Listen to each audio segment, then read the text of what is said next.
We've got 7 o'clock. We're going to get started. Please. Thank you. First with the Pledge of Allegiance. I pledge allegiance to the flag of the United States of America and to the republic for which it stands, one nation, under God, indivisible, with liberty and justice for all.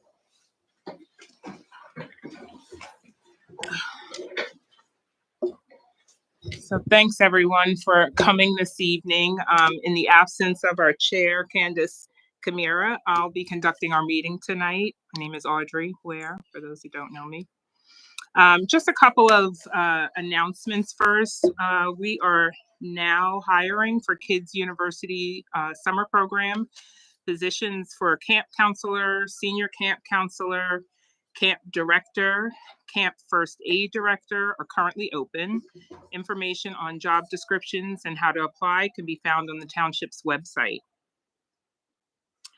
We're also taking applications for our Citizen Police Academy. This program offers the opportunity to experience police work hands-on. Classes will be held every Tuesday night from March 26, 2024 to May 14th from 7 to 9 p.m. This free program is open to residents, township business owners, and those employed with Montgomery Township. Applications are available at the police department lobby or on our website. Please make sure you register on our 2024 CPA class by March 14th, 2024. This class is limited to 25 participants. March 20th, we're going to have our Red Cross blood drive from 1 in the afternoon to 6 in the evening. Online registration is open for the next township-sponsored blood drive at the Community and Recreation Center. You can also call the township directly for an appointment. Last shift recognition and retirement of Officer Robert Johnson. So with mixed emotions, we announced the retirement of our Community Resource Officer, Rob Johnson. Officer Johnson has been in police service for 36 years and will retire on March 8th. Please join the Montgomery Township Police Department for a final shift salute on March 8th at 8:30 in the morning at the Township Building here to celebrate the career of Officer Johnson. We are grateful for his service and wish the best in his retirement from law enforcement.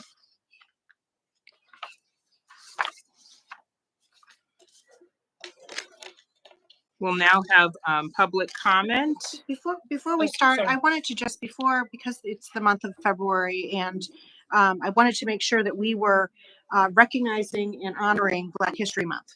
It's something that I think that we've done a good job with our social media, and I just wanted as the Board of Supervisors to make a statement of recognition and honoring the Black History Month for the month of February. So I just wanted to make sure we were doing that. Thank you. Mm-hmm.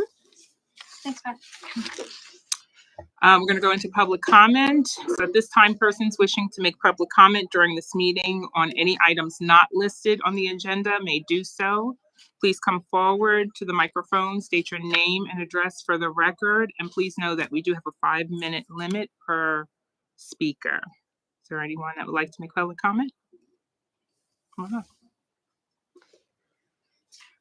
Hi, my name is Nancy Pinelli, and I live at Montgomery Place at 106 Colette's Court. I'm here specifically to talk about the gas station that's being put up at Redner's. Our community is about 302, 304 units. The gas station butts up against homes in the back and on the side, and it seems well within the 300 feet. And I don't know how this was ever passed. I think it's going to be a real detriment to our community, and especially the people who live right there. I understand that this was passed in February of 2020, and for whatever reason, I suspect COVID had something to do with it, construction didn't move forward. And 3.5, 4 years later, all of a sudden, Redner's decided to move forward with it. And besides the variance issue of the 300 feet, my questions and many of the residents in Montgomery Place is, wasn't there an obligation upon the part of either the township or Redners to notify the HOA and also the residents, at least the residents that it directly affects, that Redners decided to take up this construction again? And also, does a zoning like permit run out? Because it had almost been 3.5 or 4 years. I mean, the traffic alone, the lights, the environmental, I mean, it's going to have a real impact on our community. And you're talking 300 residences. So I'm just wondering if you guys could tell me anything that I can go back to our residents with. So I don't know if you can. Yeah, I'm happy to address that. So this was a land development application that was also subject to a conditional use hearing. My understanding that conditional use hearing was submitted in December of 2019, and that letters were forwarded as required for a conditional use hearing, any conditional use hearing, to the adjacent property owners and the HOA, notifying them of the hearing, that hearing being scheduled for February 24th. Well, we have record of the notices that were sent out to those addresses, your property tax records, the address is set up, and that was back in February of 2020. There was public notice of that hearing published in the local newspaper twice as required for the conditional use hearing. Notice of the conditional use hearing was also posted on the property as then required. There was a conditional use hearing then held. The use itself was then approved by the board back in 2020. And only after that, they then came back with a land development application in October of 2020, which was then reviewed at a public meeting by the Planning Commission. It was then reviewed again and then approved in October by the Board of Supervisors, again at another public meeting. Building permits were submitted back in August of 21. I believe they were issued in September of 21. There was some back and forth and some needs to get some site work in place before moving on with construction.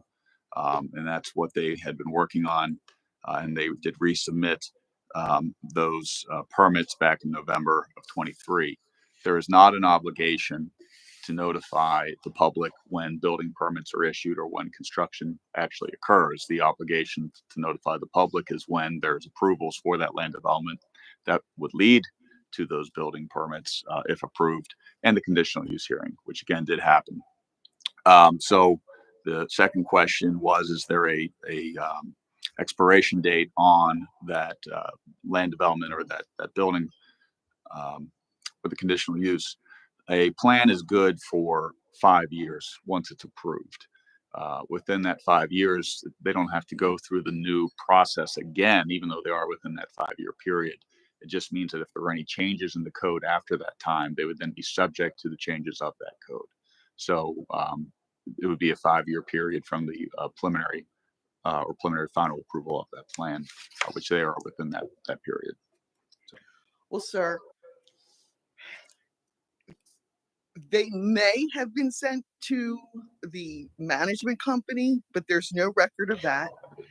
And the residents who live along the strip that this gas station is being built, no knowledge of ever receiving any notification. And it just doesn't seem. Have you been there? Have you seen it? No. You should go look. No. Well, you should go look. And it seems like you guys are putting commerce ahead of the safety. So there are at least of your residents. There are at least 4 or 5 hearings, public hearings, publicly advertised meetings or hearings between planning commissions, and they were advertised in the papers. There are probably agendas on the websites. So I'm not an elected official. I'm not, and I'm here just. Our job is to follow the laws. That's my job as a solicitor, is to ensure that this board follows the laws that are set up. The laws are set up. The laws were followed. Now, I'm sorry, so you Okay. can't speak unless you want to come up to the microphone. I yield. Okay. Thank you. So I live in Montgomery West. I live in one of the homes that's directly adjacent to. I'm sorry, sir. Can you just Name state and your address name for the also record, please. and your address for the record? Nick Lake is 2006 Namies Court, directly adjacent to this gas station. Okay. I think the $1 million question is, why did the township approve this project, given the fact that it was so close to a residential area? I think that is disgusting. It fulfilled all of the requirements of the code. That's your answer? I think that's a perfectly fine answer. Would you like the township to break its own laws? It can't break its own laws. Yeah, Exactly. Would you approve this if it was in your backyard? Okay, can we please have just one person speak at a time? Number one. Number two, this does date back some time, so not everyone here was here at the time. So all we can do is just go back over our timeline, which is what we're reviewing now with you, of what transpired and where we are today. Everybody I spoke to said that they had no clue that this was being built. And I talked to people that have lived in the community since the early 2000s. They received no notice. I talked to somebody here, I guess a little while ago. They said I could have access to the file if I wanted to. I want access to that file. I want to see this letter that you guys speak of. I want to see it. I want to see what is contained in the letter. There's a transcript. Those are in this letter. And there should be transcripts of the hearings too. So, something else you should look at. What about the file? Yeah, it should be in the file. Okay. So the letter should be in the file along with the list of the addresses that the letter was sent to. It was sent February 5th, 2020. So if you do a right to know request, you can view all the public documents here in the township building that we have for the project. Okay, and what's the process? Is that just a FOIA request?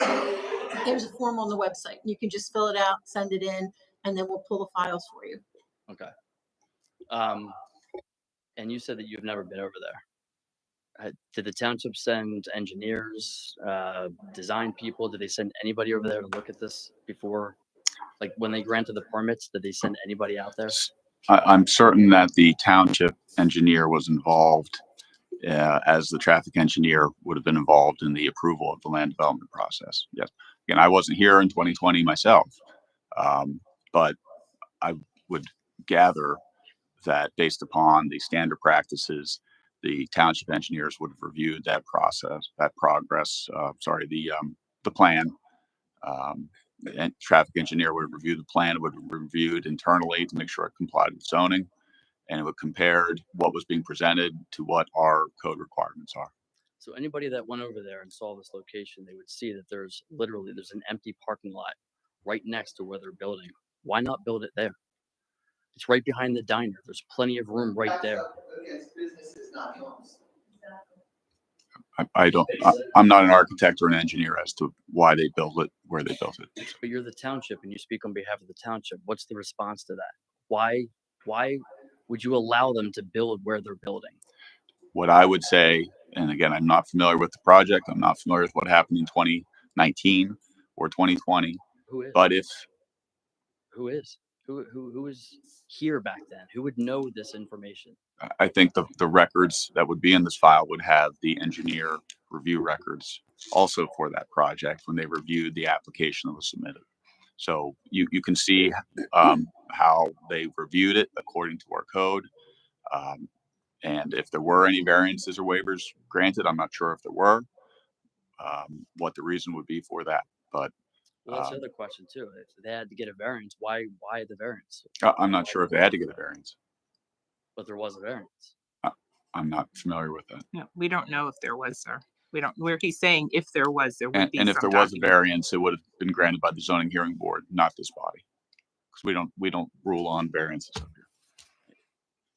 And what studies were done about the environmental impacts? Again, if any records of studies would be within that property file, that's subject to the land development of the project. It's all contained in the file.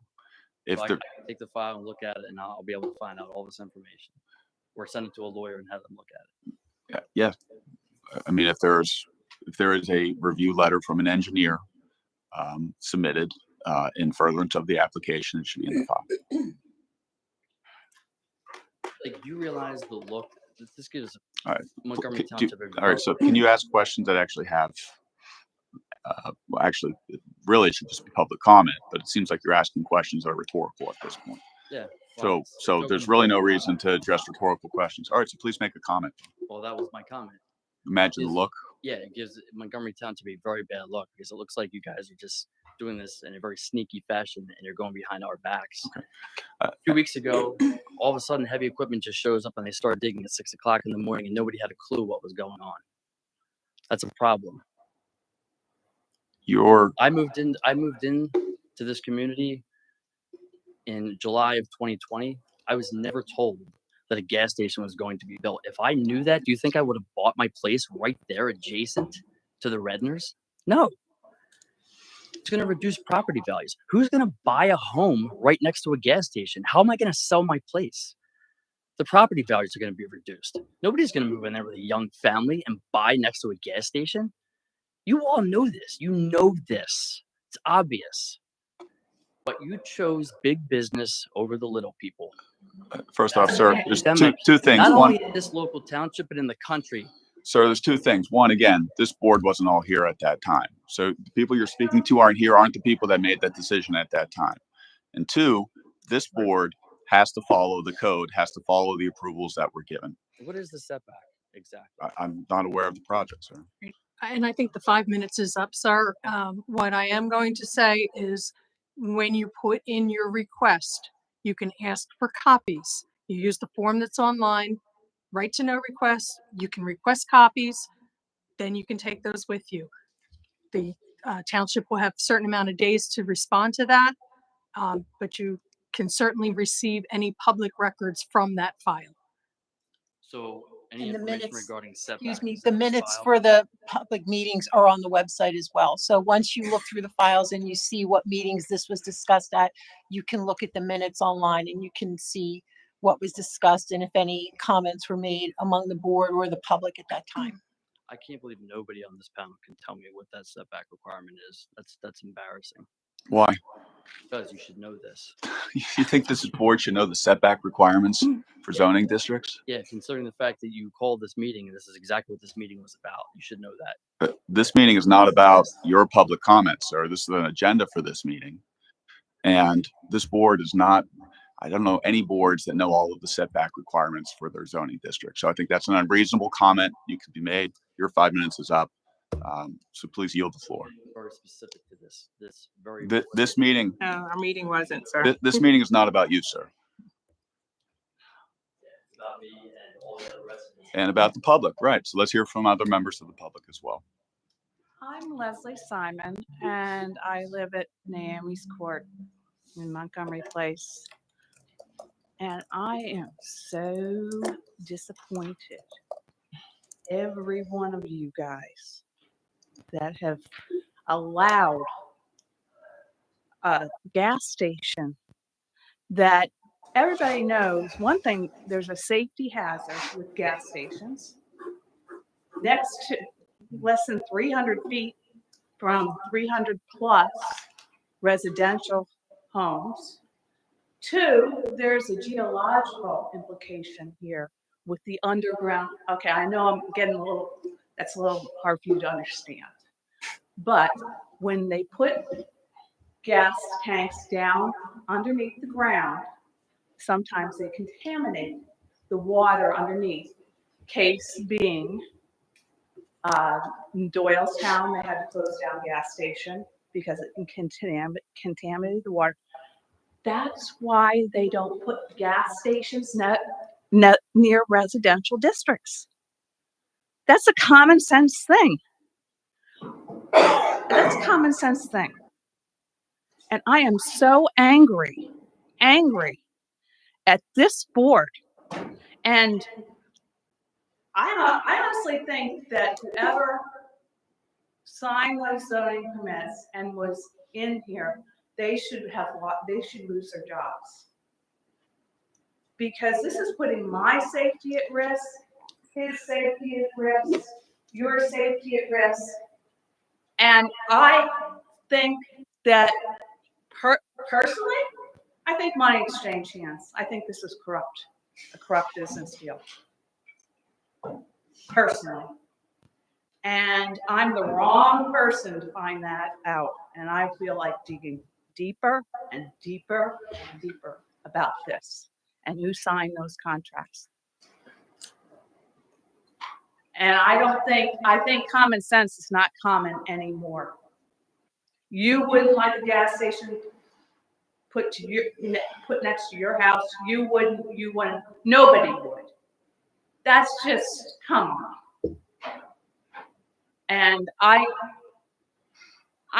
quite frankly, I don't even know how you guys have jobs right now. Whoever was involved, I know everybody's saying, oh, I wasn't here, I didn't do it, I don't know.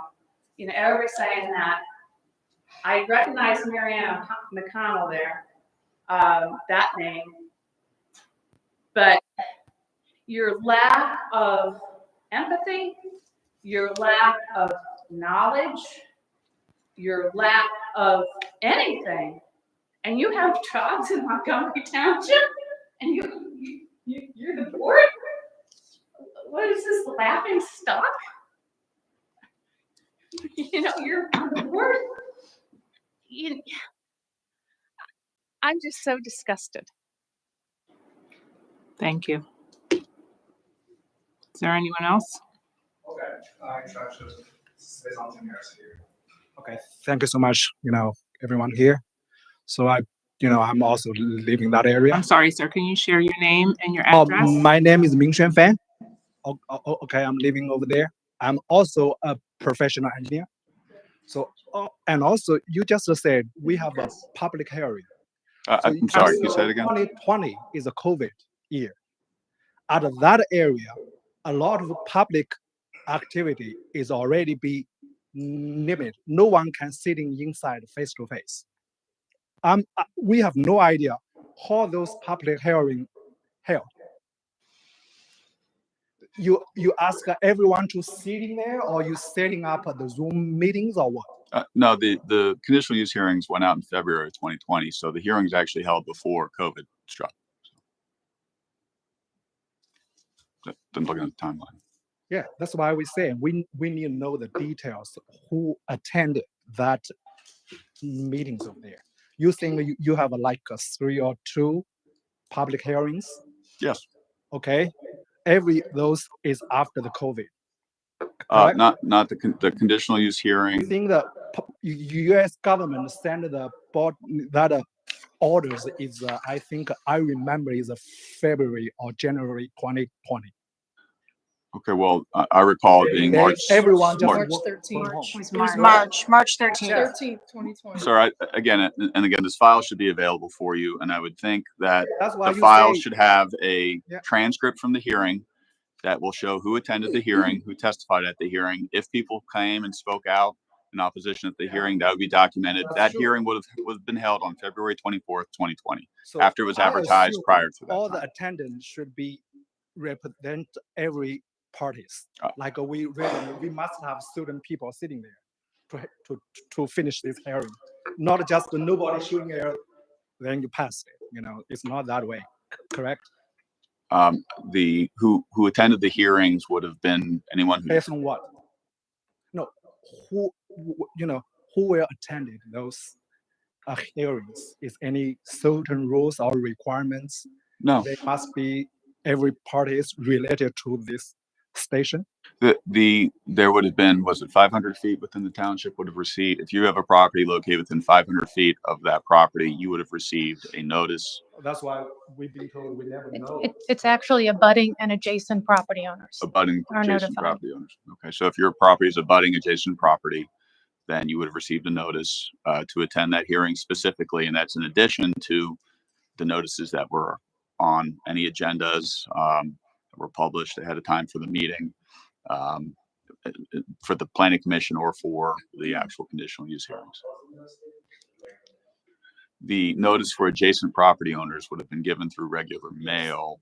Okay. The notice of the hearings and the planning commissions would also have been legally advertised in the newspaper twice, and it would have been posted on the property as well. It's worth noting as well that Yeah, there were representatives from the neighborhood who came out to the hearing. yes. So clearly they did receive the notice. Okay. My recollection was probably 2 or 3. It was a small number, a surprisingly small number. And I was surprised how few people showed up to discuss the situation. Yeah, that's why I It- said it we was- need to see the details of those hearings. Who attended Okay. and And what all we of those discussed it. details are available. Okay, And I was at that meeting. It was an in-person meeting. in-person meeting. It wasn't, it wasn't, it was here. Here, okay. It was here. Uh-huh. This was in February. It of was in 2020. February This prior to was before COVID. the shutdown. February is the first one. Then you have another one coming, correct? October, the I remember. February 24th, 2020 was the conditional use hearing. And again, there should be the transcript, but you should be able to see probably notes of that meeting also online. The land development then proceeded after the conditional use hearing. So the subsequent meetings, and those weren't actual hearings, those were meetings. There wouldn't have been written notice that would have went out for those meetings. But those were during, you're right, during COVID. That was October of 2020. Okay.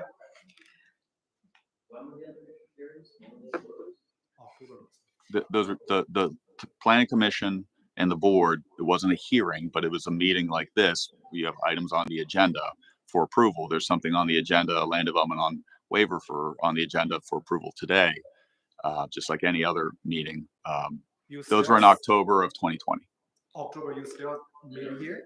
No, those would have been probably. No, we remote. were meeting No, here. we were Oh, you here were? We were again. back Okay. in October? masks in the building, Okay. social, all the meetings were here. And if I recall at the conditional use hearing, the residents who spoke were advised that that was just the first step and that then the applicant would need to go to the planning commission and then subsequently to the board of supervisors for final approval. So the best thing to do to get all of your answers is to pull the file and to share it with each other. And Yeah, okay. because Thank we you have a for this. list of who got sent the notices. We have a copy of the notice that was sent in early February. Yep. We don't have proof of delivery because we're not required to send them certified mail, but they did go first class. And to a couple of the supervisors' statements, there were residents here. So obviously they got the letter and they came out. But if people were here and didn't speak, we wouldn't have a record of that. The only time we take a record is when they come up to the microphone, they give their name and address, and it goes into the transcript because the court reporter was here Yeah. or into the minutes. Yeah, the main issue we know is seems we never any neighbors in that community coming here to listen. That's why you finally approve, because you don't have listen any voice say we cannot build this gas station here. That's why you think nobody vote against this. Then it's approved. My next question is any township has any procedures we can submit to hold that building right now? Because we all have more questions why that being proved. Seems based on my engineering suspect, I don't think they can build that close to the residential buildings. Commercial, fine. Residential is totally different. Yeah, I would suggest that you would want to speak with your own lawyer or get a lawyer for yourself to see if you can do anything to take any action to That's why stop I it. ask you, is any way we can ask you suspend right now the building there? We don't have a legal ability to hold any permits. And in fact, if we were to just stop, then they would have their permits granted by right without any conditions placed on them. So again, the laws say that we can't do that. And if we try to do it, it's actually worse for the township and you for that matter. Okay, we try to find one. Okay. Thank you, sir. Hey everybody, my name is Dolan Stimson. I'm 34 Elizabeth Court. I had a question. Do you guys have like the final plans for what the location will look like, such as like signage, if they'll have a sidewalk? They used to have a sidewalk that was at that location that they currently removed, but I'm not sure if the plans are to rebuild that. Again, I would imagine we're talking about the Redners. Oh, that's correct. Yeah. Yes, for Yeah, The plans are in the file. plans would be in the file, and there would be plenty of different plan sheets, including like pedestrian improvements, landscaping plans. It'd be a full plan sheet that would have been approved. Okay, and I was gonna say there's like a safety engineer on there too, or is that just the traffic? They would. Those plans would have been approved by engineers. Okay. Yeah. With safety in mind. I would think every engineer has safety in mind. Yeah. All right, that's very good. And then I had another question too. Would the management company who owns that, or owns the land or the part of the HOA, whatever it is, would they have been notified as well? Would there have been some sort of legal requirements to reach out to the management company of the property? There's not a legal requirement or even really a basis to know if there would have been a management company. If there was a common space parcel, like an open space parcel that was commonly controlled, it likely would have still gone to the property owner of that parcel, which would have been the HOA. Again, I'm not sure if there's common space or open space adjacent or abutting that property line. So I don't know. I mean, again, on file should have all of the addresses and the names of who received that notice, and if the HOA is on there or representatives, you'd be able to see. Yeah, because I was gonna say there's been a couple of management companies coming in and out. I'm just wondering if maybe there's some laundering going on right now just to kind of clean up that space. But all right, well, thank you very much. Thank you. Anyone else? Thank you, everyone, for your comments. The only thing I wanted to just make a statement, if I can. I'm actually an original owner at Montgomery Place. I moved there in year 2004. Is that wrong? No, wrong. 1994. And then I sold it several years later when I moved to another home, also in Montgomery Township. But I have a very strong recognition of what this space is. I used to be an Acme before it was Redner's, so that's where I used to shop then. There. And I just wanted to let you know that I was surprised to see this was something that I was brand new on the board when this happened. And I was surprised to see this was something that was even being considered, but they really did lay out safety situations of saying all these things, and the lighting was going to be this, and we were going to have shielded of this and put in different landscaping, and they looked at the traffic along Bell Run Boulevard, and I believe they even reconsidered the traffic light was actually improved based on this. And then they pulled it away, and we were like, well, we improved the light for expecting this. We also went through what kind of signage this would be. And again, I don't understand why they would put a setback, a filling station not on a road. It's like way back. And to me, it wasn't a good business decision. However, it's not my decision as a township supervisor to decide on what's a good business decision or not. Although I did say that to them. And I also want you to know that not everyone voted for it in favor of this. So I want you to know that not everyone here was on the board. And not everyone here voted in favor of it. So you will see that in the files. This was not something that was easy but it was very heavily looked at. It wasn't taken lightly, and we were surprised how few people came out to talk about it. This is kind of what I expected. But again, it was something when you don't see construction happening, I don't think people's interest is piqued until all of a sudden the diggers show up. So, I do wish you well in trying to figure out how to remedy this. I certainly have empathy for what it would be like to have a home that was backing up to a filling station. And I just want you to know that, whatever, we can do, I will give me a call. Thank you. And then again, just to add to Beth, again, and it was stated, but you can go online, fill out the form. We've got a certain amount of time. We've got to get everything to you. So we encourage you to do that, to get the information that what transpired back then, because again, too, her point and everyone's point, not all of us were there. So we don't know exactly what may have been discussed and everything, but the file will have everything and who was contacted and who was there. And knowledge is power. So speak up, and make sure that you're getting the information that you need. It's all there for you. We're not trying to hide anything. And I guarantee you, if anyone got paid, no one got paid. This was not something I would talk to Redners. I mean, personally, but I would make sure that you are acting on as you should. That's what you're here for. So I appreciate that. No, I said once you requested, we have a certain amount of time to get it to you. Yeah. I know you folks have a long agenda, and I just like to say, the fact that they didn't build for 3.5, 4 years almost, it's just kind of sneaky. And yeah, a lot of residents, they're mad, they're concerned. We sent out a notice about this meeting because we were told zoning committee, numerous phone calls to the zoning committee or zoning office by a number of residents, all told they can't do anything about it. Come to this meeting. They would let you guys know that probably some folks would show up.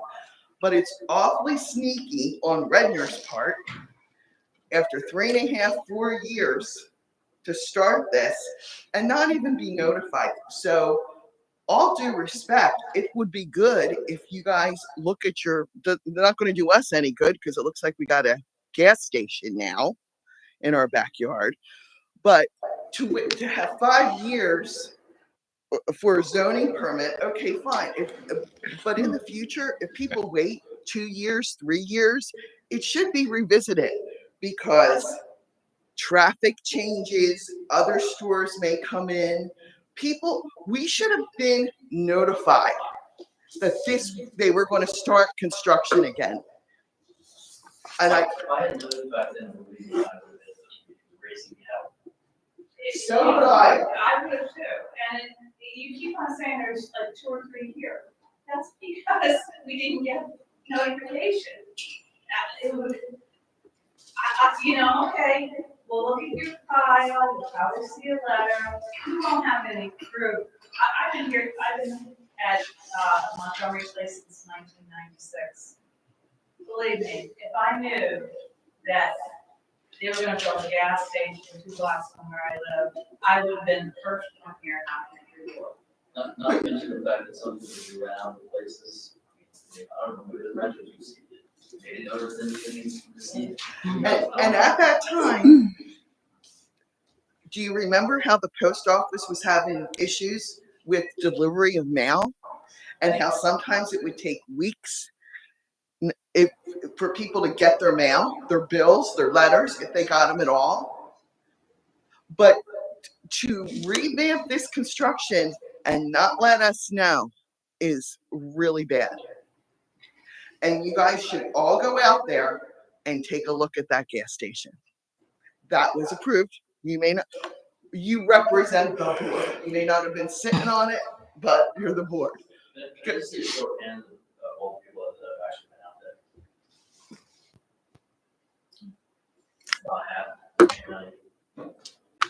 I encourage the rest of them to go out there and take a look at it. So I just want to share that I was serving on the board of supervisors at the time. In fact, I was chair during this same time frame. And I want to assure you that we asked a lot of hard questions at the time. We took into consideration the testimony of the professionals. We asked a lot of questions of the owners and operators of Redner's about why they wanted to actually put gas there in the station. And one of the things that they felt very strongly was that their customers wanted this and that they would be at a competitive disadvantage if they didn't offer it. And so, we went through and asked all the hard questions and developed conditions to approve the use that we felt would best represent all the parties involved. So we did the best with the information that we had at the time.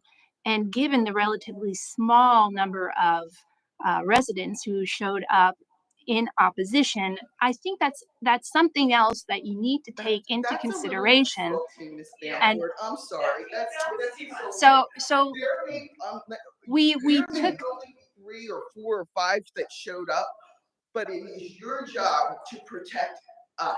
Exactly. And I'm sorry. And of course, they're going to have the right answers. They're corporate. They brought the representatives to give you the right answers.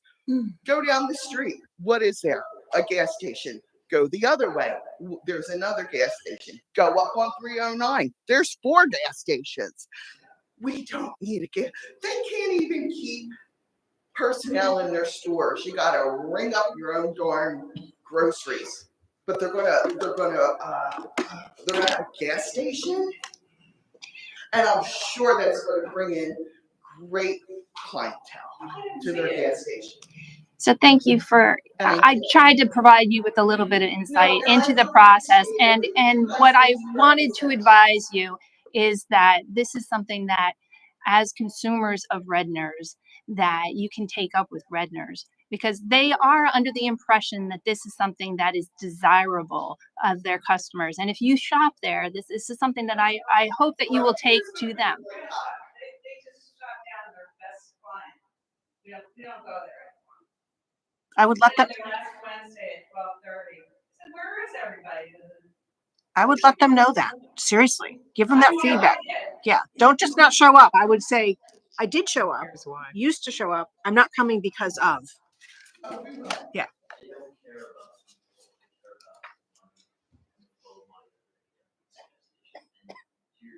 your point, I appreciate your comments, but big business, they whisper sweet nothings and people hear all the time. And then when there's a huge toxic environmental impact or some kind of crazy something that happens, They'll say you approved it. yep, and then You know, we have a the basin. lawsuits are filed afterwards and everything is done after the fact. That's just how it works. You know, the basin is about 500 feet from that gas station, right? You know that, right? And that flows into the waterway. We pray, we should all pray that there's not a leak. But I do thank you for your time. Any other comments? All right, we're gonna move on. Thank you again, everyone. Again, I encourage you to put in the notification to get the right to know, to get the details and all of the information for that time frame. Okay, we are on item number 5, our consent agenda. This is our motion to approve the consent agenda as presented for the following: the minutes of February 12th, 2024 board meeting, payment of bills for February 26th, 2024, escrow release 1 and start of maintenance for Fay Minor subdivision, and escrow release number 9, end of maintenance, PEMV Partners LP. Can I get a motion to approve the consent agenda as mentioned? Second. Any public comment? All in favor? Aye. Thank you. Is that everything? Yep. Thank you. Yep. Oh, I'm sorry. Yes. Come forward, please. I'm sorry, ma'am. Can you come forward to the microphone? Okay.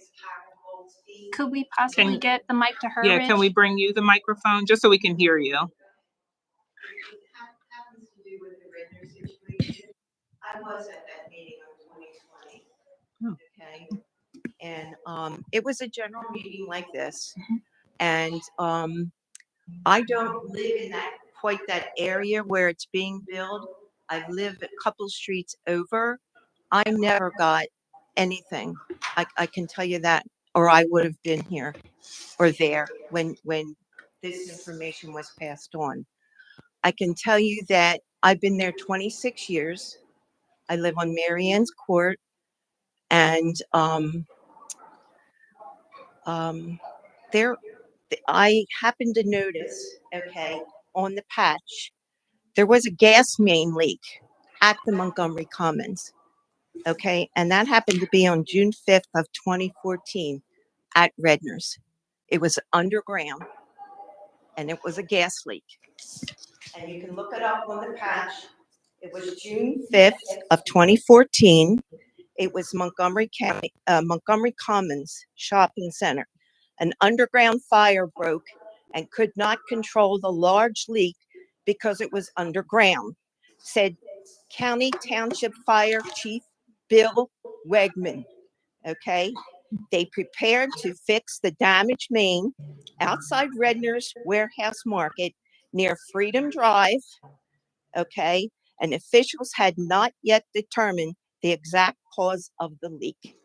And that was on the patch on 2014, on June the 5th.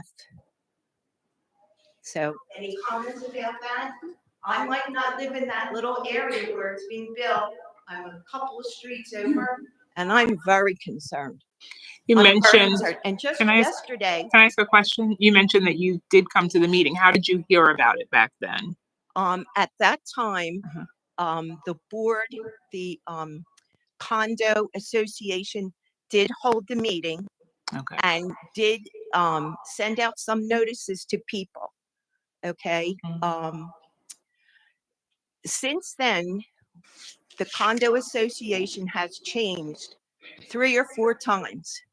So wherever that information went to our condo association, we don't know what happened to it.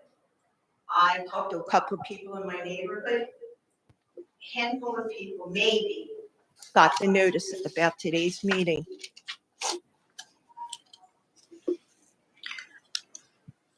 So I just wanted you to be aware that there was a fire underground at the Montgomery Commons.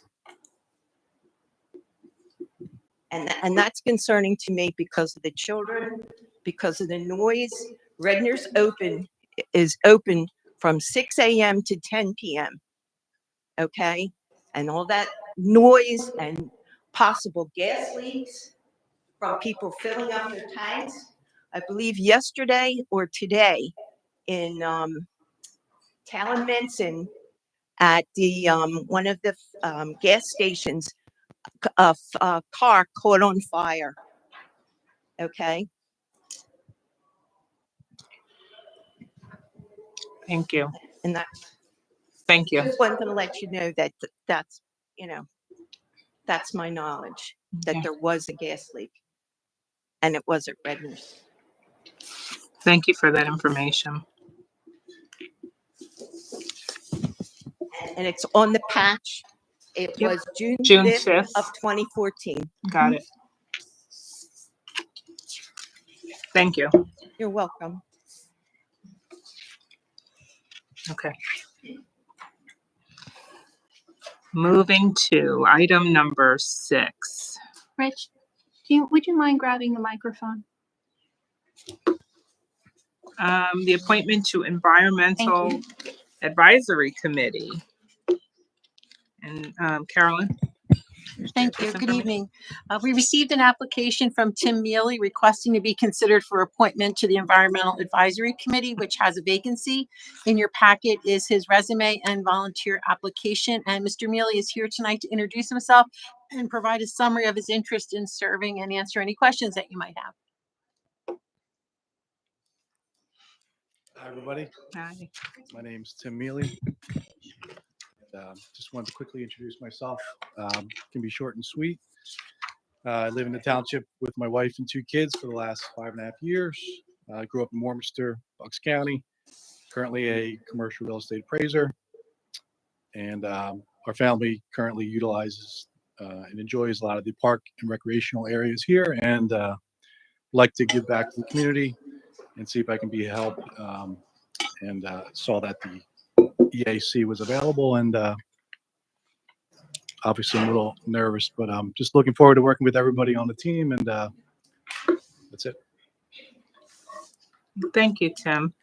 Any questions, comments? Well, hi, Chair. My name is Beth. I'm a longtime EACer. I was chair there for probably more than 10 years prior to coming to serve on the Board of Supervisors as an elected official. But it's a really vibrant group, active. We're doing important things, lots of ideas that are coming in from a really strong group of intelligent people. And I'm hoping that this is something you can bring your expertise and knowledge and enthusiasm to that group as well. So I see you're a Villanova grad here, so that's nice to see. Our solicitor that's usually here is usually Sean Kilkenny, and he's a Villanova grad. So when I read your resume earlier, I was like, oh, Sean will be happy, but he's not here, so we'll have to pass that on to him. Deb, are you a Villanova? Carolyn. Oh, how did I not know that? Okay, well, Carolyn, there we go. And Brian. All right. Okay. Lots of. Oh, my goodness. There's a lot of Villanova. Okay, we have lots of Villanova in the room, so well, that's exciting. But everyone brings experiences from their life and through their whether education or even their job experiences, pastimes, etc. But we're doing really important things right now that are impacting our world in a really positive manner. So I am impressed by what you've done in your personal and professional life, and would love to have you join us on Tuesday nights. Tomorrow night. Tomorrow Yeah, night. looking forward to it. Thank you. Yeah, clear your schedule. Thanks very much. Well, Appreciate it. Excellent. Tim, thanks so much for your willingness to serve. So let's make a motion to appoint Tim Mealy. Is it Mealy. Yep. Mealy to the Environmental Advisory Committee for the remainder of the term, which expires on January 1st of 2025. Second. Any public comment? All in favor? Aye. Thank Welcome. you. Very much. Welcome. See you tomorrow night. We'll Thank be in you, the room Tim. next door. You don't have to stay for the rest of the meeting. Item number 7, this is a review of the zoning hearing board application. Mary Ann McConnell. In your packet, you have a summary of one application to be before the zoning hearing board on March 6th. It's a residential application on Dayton Drive North for a proposed pool, shed, and gazebo from the rear yard setback requirements. The board may remain neutral on the applications and let the zoning hearing board render a decision based on the testimony presented, or they may send the solicitor's office to oppose the application. So I don't have any concerns. Does anyone have any concerns with allowing our zoning hearing board to make this decision for this request? No, I think the zoning hearing board can handle this. Yeah, this Agreed. is within their scope. Okay. Thank you, Marianne. Item number 8, consider approval of the PADEP sewage facilities planning module. The Village, 511 to 521 Stump Road. Mary Ann McConnell. The Townships Act 537 plan serves as a plan for provisions of sanitary sewer service for the township. The sewer authority is responsible for the implementation of this plan. Occasionally, the plan must be changed due to development or redevelopment, and a planning module is submitted to the Department of Environmental Protection.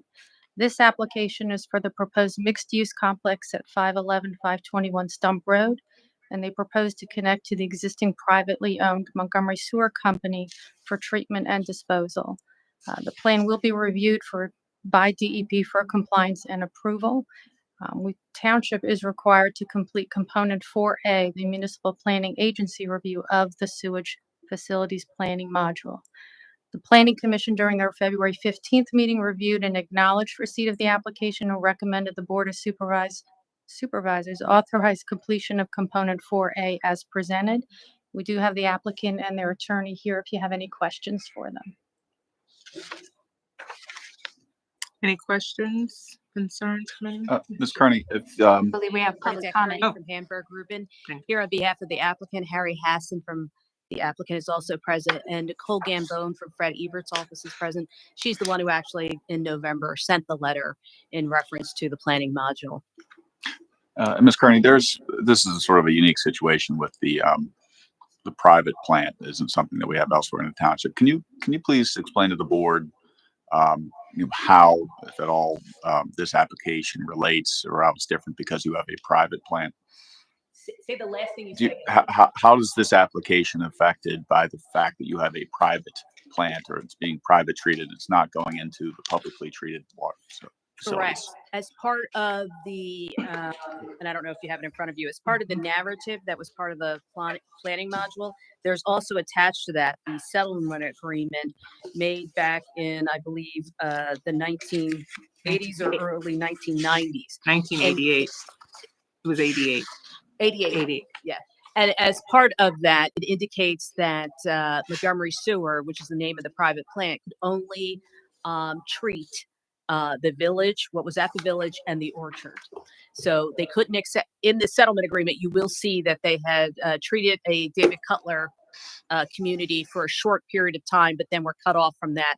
And the settlement was, once David Cutler's community is done and moved on to Montgomery Township Sewer, the only thing that Montgomery Sewer, the private sewer, could treat was the orchard and the village.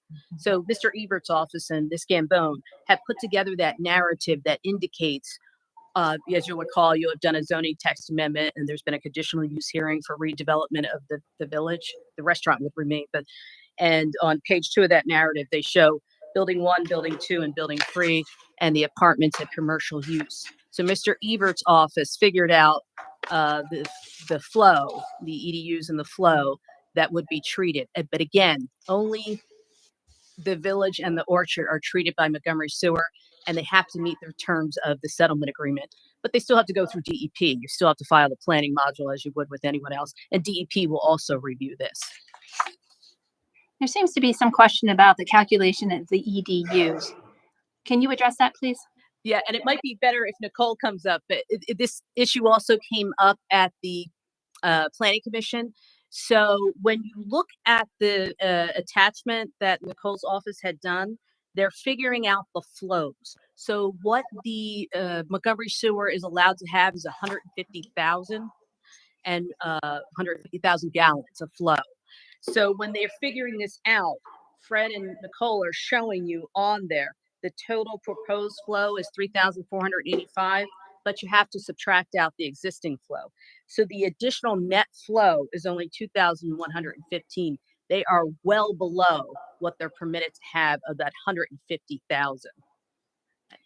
And to bounce off that, we also were able to access the flows to the wastewater treatment plant from 2022, and we were able to find that there's still, so the wastewater treatment plant has a rated capacity of 150 gallons per day, and currently in 2022 the annual average was around 67,000. So we have more than half of the capacity left in the wastewater treatment plant.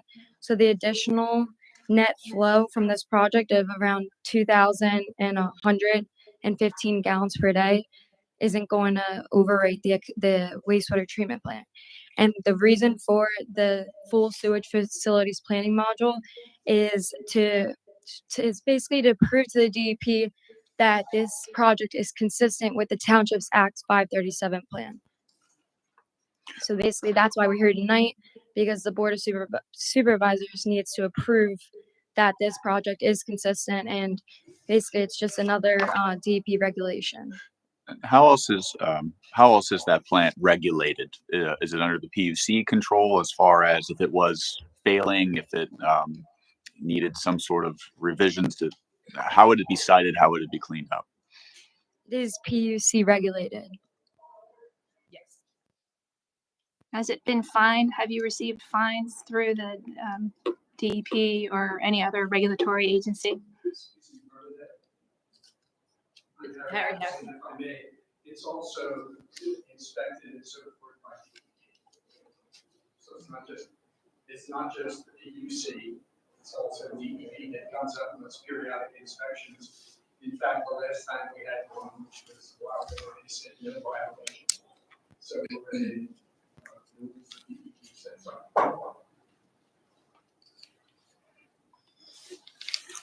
So, so the last record said there were no violations, and have there historically been violations? So again, Have there historically been any violations? not to my knowledge, no. And how often does DEP review or come out and look at it? You said how often? How often? That we fill out the reports monthly and send it in.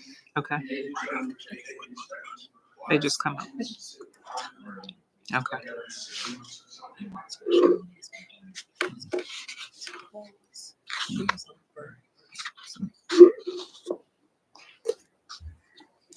Any other questions, comments? So essentially, again, what this is, and I think it's included in the packet, is it's essentially a checkbox of agency reviews. And with staff going through the check boxes and answering them yes or no's, they were answered, I think, to what staff satisfaction, with the understanding of that settlement agreement, which actually is attached and would be attached to be sent out to explain the reasons for those answers. So that's essentially what's before the board tonight is, the agency review questions, whether this should be passed along for DEP review. And again, DEP would also review this, the planning module application. So just to provide some further insight, our Montgomery Township Sewer Authority has not reviewed this. They were not participating in this because this is a private sewer system.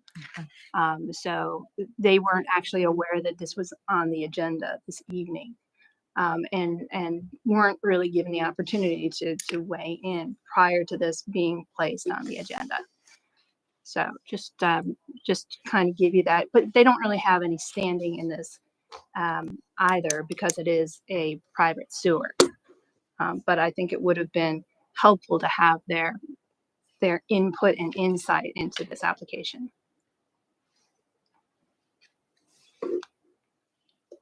Interesting. Okay. So we're going to make a motion to authorize completion and submittal of component 4A of the sewage facilities planning module for the proposed redevelopment project identified as the Village at 511-521 Stump Road. Second. Any public comment? All in favor? Aye. Any opposed? Nay. Thank you. Thank you. Thank you.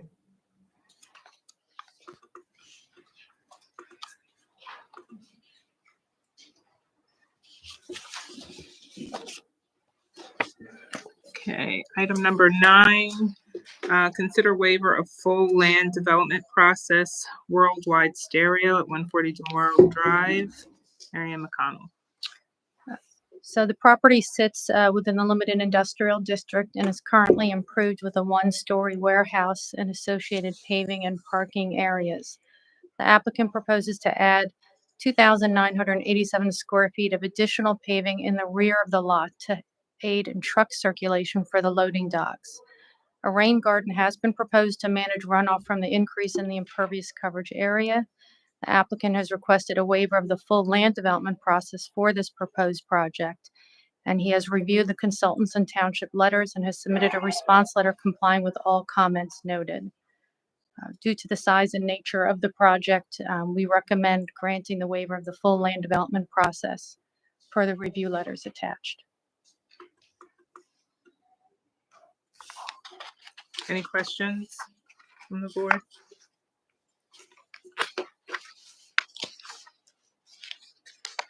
Okay, we'll make a motion to approve resolution 2024-06, granting a waiver of the formal land development application process requirement to worldwide stereo at 140 Demore Drive for the proposed minor parking lot expansion. Motion. Second.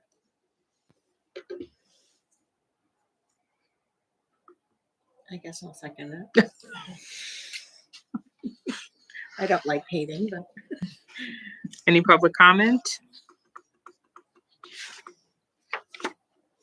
All in favor? Aye. Aye. Thank you.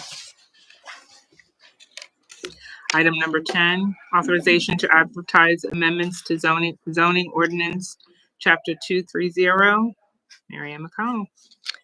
We're requesting the authorization to advertise for proposed amendments to the Montgomery Township Code, Chapter 230, to create provisions for standby generators, to revise the definition and provisions for special events, to create a separate provision for temporary outdoor sales, to permit changeable copy signs for institutional uses located in residential districts, and amend the copy change rate, to create provisions for menu drive-through signs, and to prohibit the above-ground or partially above-ground storage of inflammable or explosive materials in excess of 550 gallons.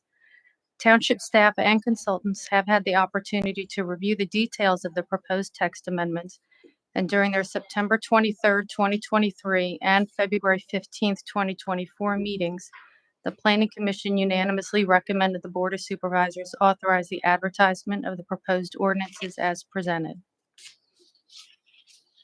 Staff recommends that the Board of Supervisors authorize the advertisement to amend Chapter 230 of the Code of Montgomery Township as presented. Okay, thanks, Mary Ann. Any questions from the board?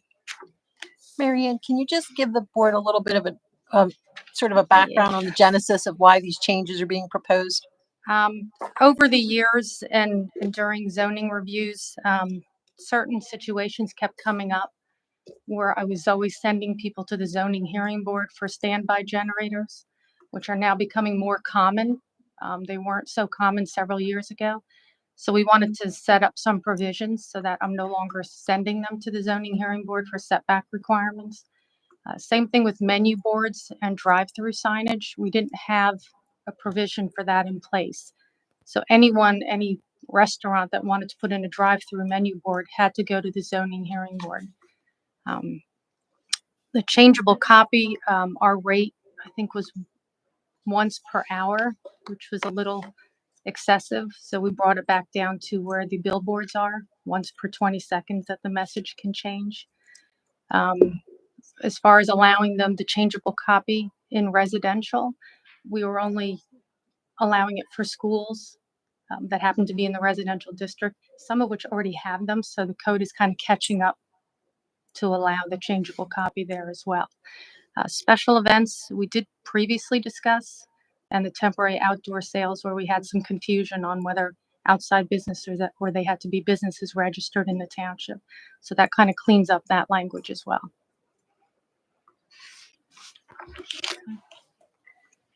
Thank you for that.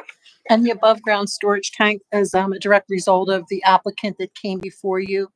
The board had requested that we look at that and make amendments, so that was also included. And then that subsequently went to the Planning Commission at that second meeting for them to review, and they've agreed that they're all necessary.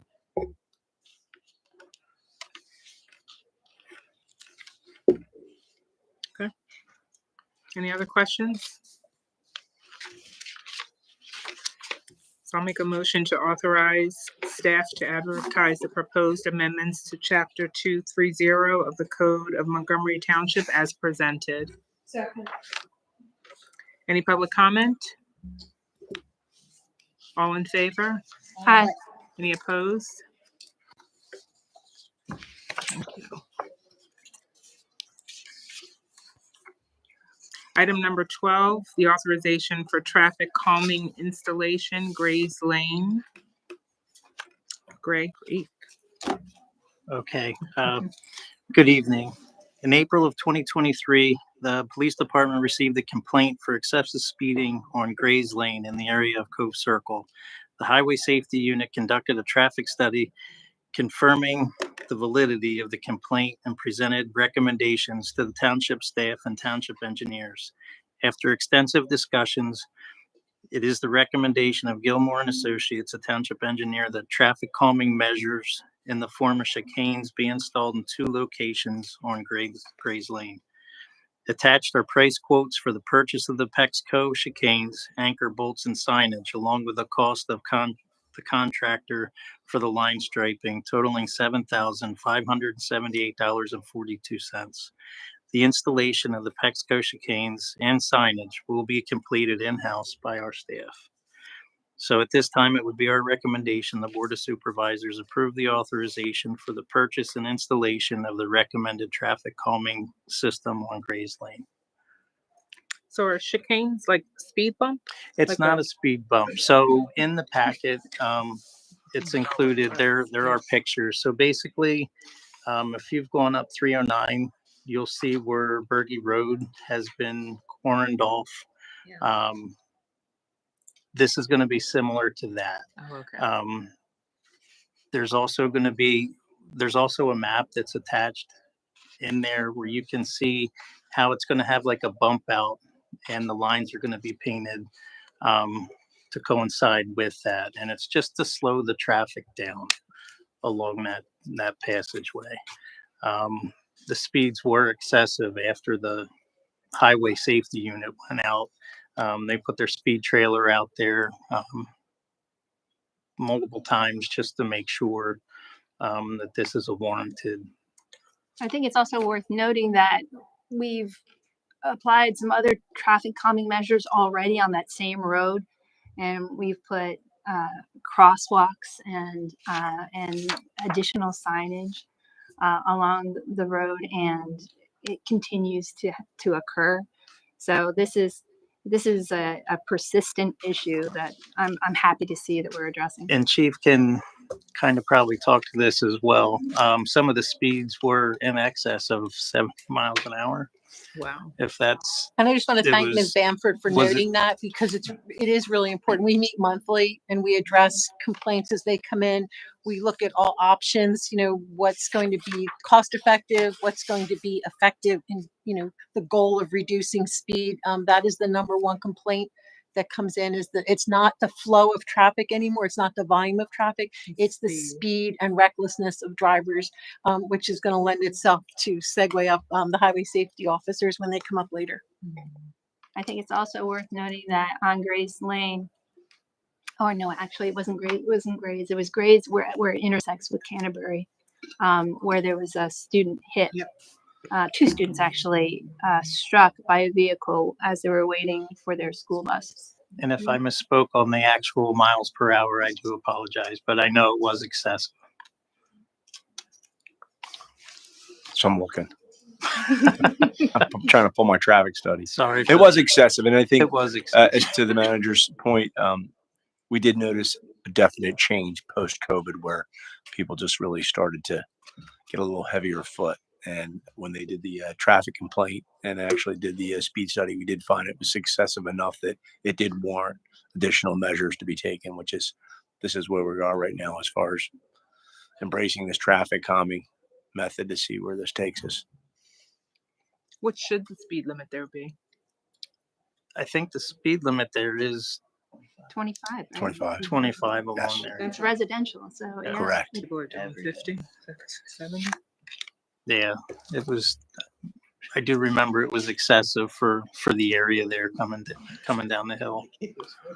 15 comes into mind, that with the new speed Trying to trailer that we purchased and the calibration, that it actually showed a spike. Now, whether that spike is because this piece of equipment is, much better at picking it up and more accurate, or whether it's because, to the chief's point, post-COVID, people are just driving through here like it's, the Indy 500. So, Yeah.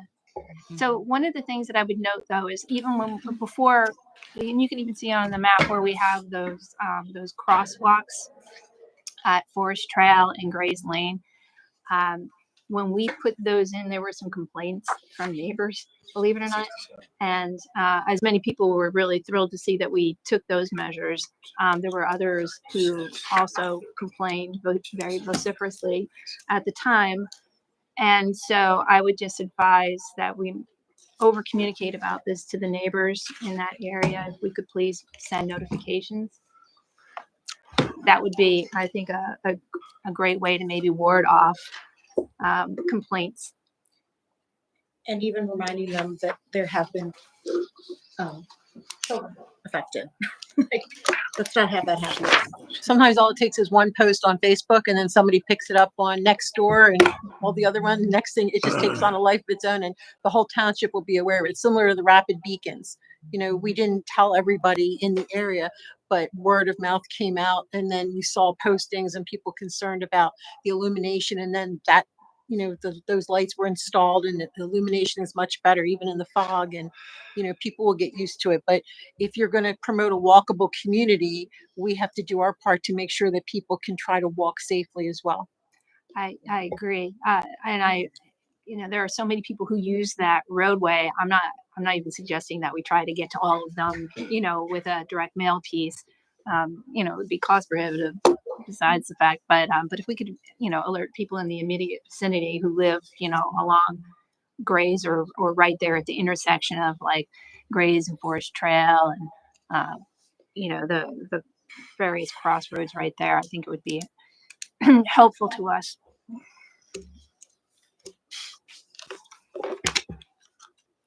Okay. Any other questions, comments?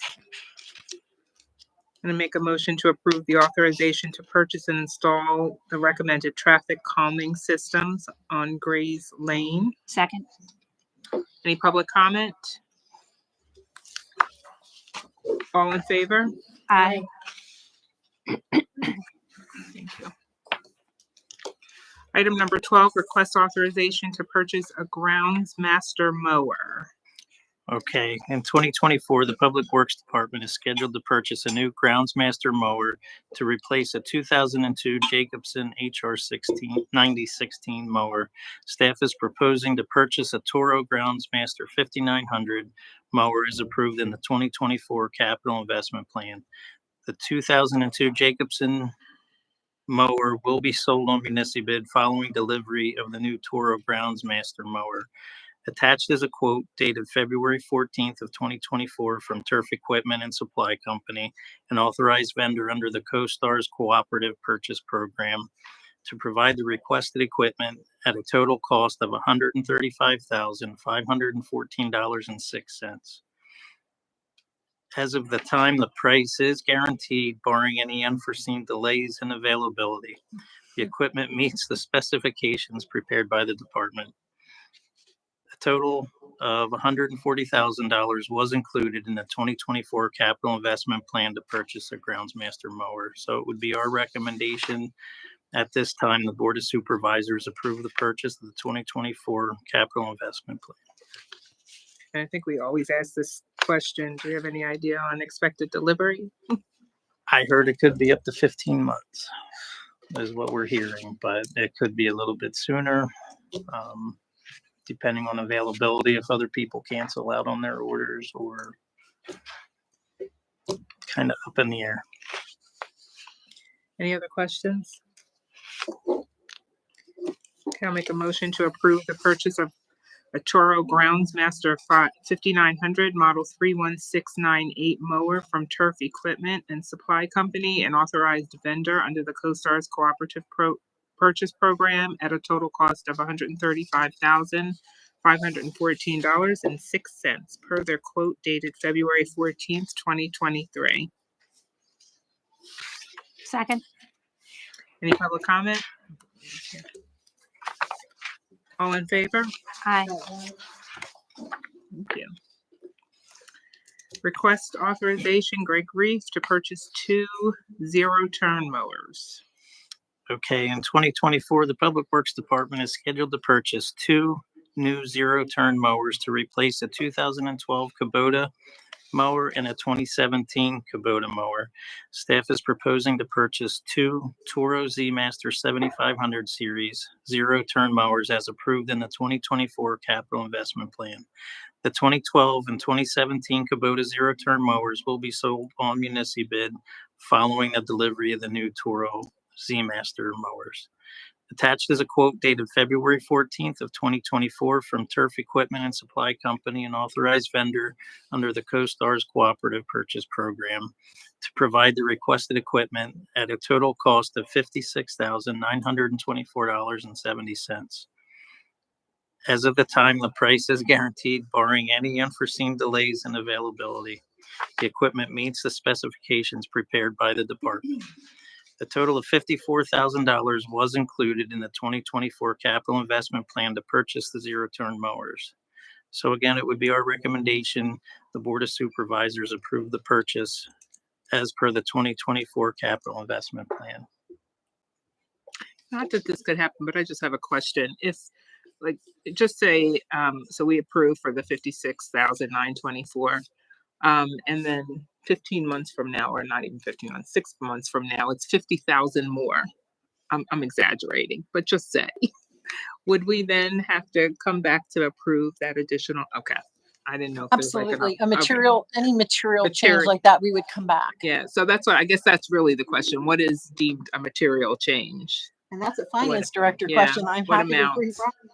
Typically in municipal government, anything above a 10% increase in the original order goes to the board for their approval as a change order.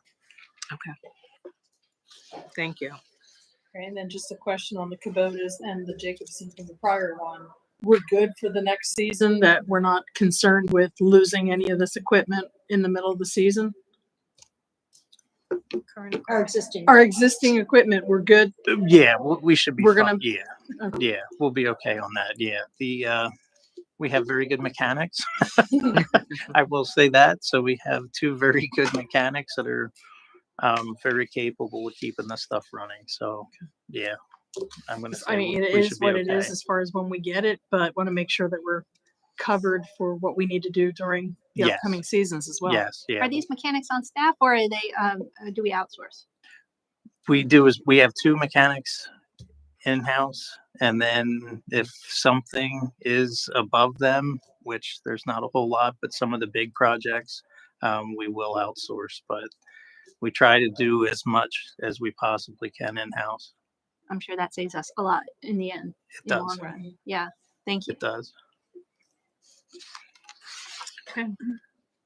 I'll make a motion to approve the purchase of two Toro Z Master 7500 series model 72076 zero-turn mowers from Turf Equipment and Supply Company, an authorized vendor under the CoStarz Cooperative Purchase Program at a total cost of $56,924.70 per their quote dated February 14th, 2024. Second. Any public comment? All in favor? Aye. Thank you. Item number 14, authorization to bid storm sewer infrastructure improvements. Greg Reese. Included in the 2024 capital investment plan are improvements to various storm sewer infrastructures throughout the township. After various site visits, it's the recommendation of Gilmore and Associates, our engineer, that the work be completed at the following storm sewer basin locations: 207 Pioneer Drive, 213 Pioneer Drive, 129 Gwynmont Drive, and 104 Flintlock Circle, in compliance with the MS4 stormwater management. Competitive bids will be solicited utilizing pen bids.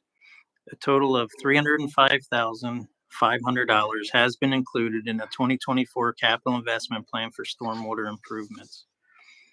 It's our recommendation, the Board of Supervisors approve the authorization for the advertisement of the bid. Any questions? Okay, motion to authorize the bid advertisement for storm sewer infrastructure improvements utilizing pen bid. Second. Any public comment? All in favor? Aye. Thank you. Thank you. Thank you. Item number 15, request authorization to purchase police vehicles. Chief Bendig. Yes, ma'am. Good evening. The police department this evening proposes purchasing 4 2024 Ford Police Interceptor utility models and equipment as approved in the 2024 final budget. These vehicles will replace 2 2018 Ford Interceptors, a 2019 Ford Interceptor as well. Those will add an additional vehicle to our fleet. Unfortunately, due to manufacturer production delays and actually at this point in time, an inability to order police vehicles, still at this point, we can't even place orders. We started to reach out and contact area CoStar vendors and located 4 vehicles that meet our specifications. I know we had talked initially during the budget phase that we were going to look at some hybrid vehicles. I can't even order them. They don't even have a date as to when we're going to be able to order them. So we are really in the quandary, kind of similar to that of Director Reef. So we were fortunate enough. We found 4 vehicles. I bet they're not hybrid, but again, we'll move in that direction once next year we're approved for vehicles. But attached is a quote for the 4 vehicles dated February 7th from Fred Beans, an authorized vendor under the CoStar's purchasing program, to provide the requested vehicles at a total cost of $175,884 at a total savings of $12,476 to the township. Additionally, there are 4 quotes dated February of 2024 from Havas Incorporated, an authorized vendor under the CoStar's cooperative purchasing program, to provide the requested vehicle equipment and installation at a total cost of $77,158.07. You'll notice that 2 of the quotes are identical and 2 of the others vary due to the use of the vehicles. The total cost represents a savings of $21,767.28. Total cost to replace these vehicles, including equipment installation, is $253,042.07. We did budget $265,000 in the 2024 approved budget for the capital replacement of these vehicles and the emergency lighting. It is recommended the board approve these purchases and contracts per the approved final budget. Any questions? Okay, I'm going to make 2 motions here. First motion is to award the contract for the purchase of 4 2024 Ford Police Interceptor utility vehicles from Fred Beans, Ford Lincoln, and authorized vendor under the CoStar's cooperative purchase program at a total cost of $175,884 per their quote. Second. Any public comment? Is anybody here? All in favor for that motion? Aye. Second motion to award the contract for the purchase and installation of equipment for these vehicles from Havas Inc., an authorized vendor under the CoStar's cooperative purchase program at a total cost of $77,158.07 per their quote. Second. There's no public here, so I'm not asking for public comment. And all in favor? Aye. Thank you.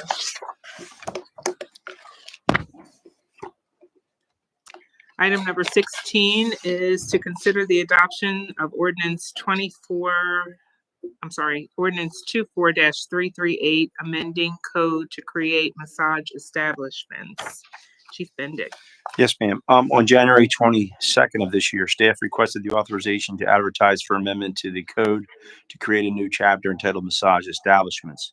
This amendment was requested in response to an identified need to regulate massage establishments within the township due to a recent increase in the number of illegal massage or alternative therapy establishments around our municipality that promote unlawful conduct.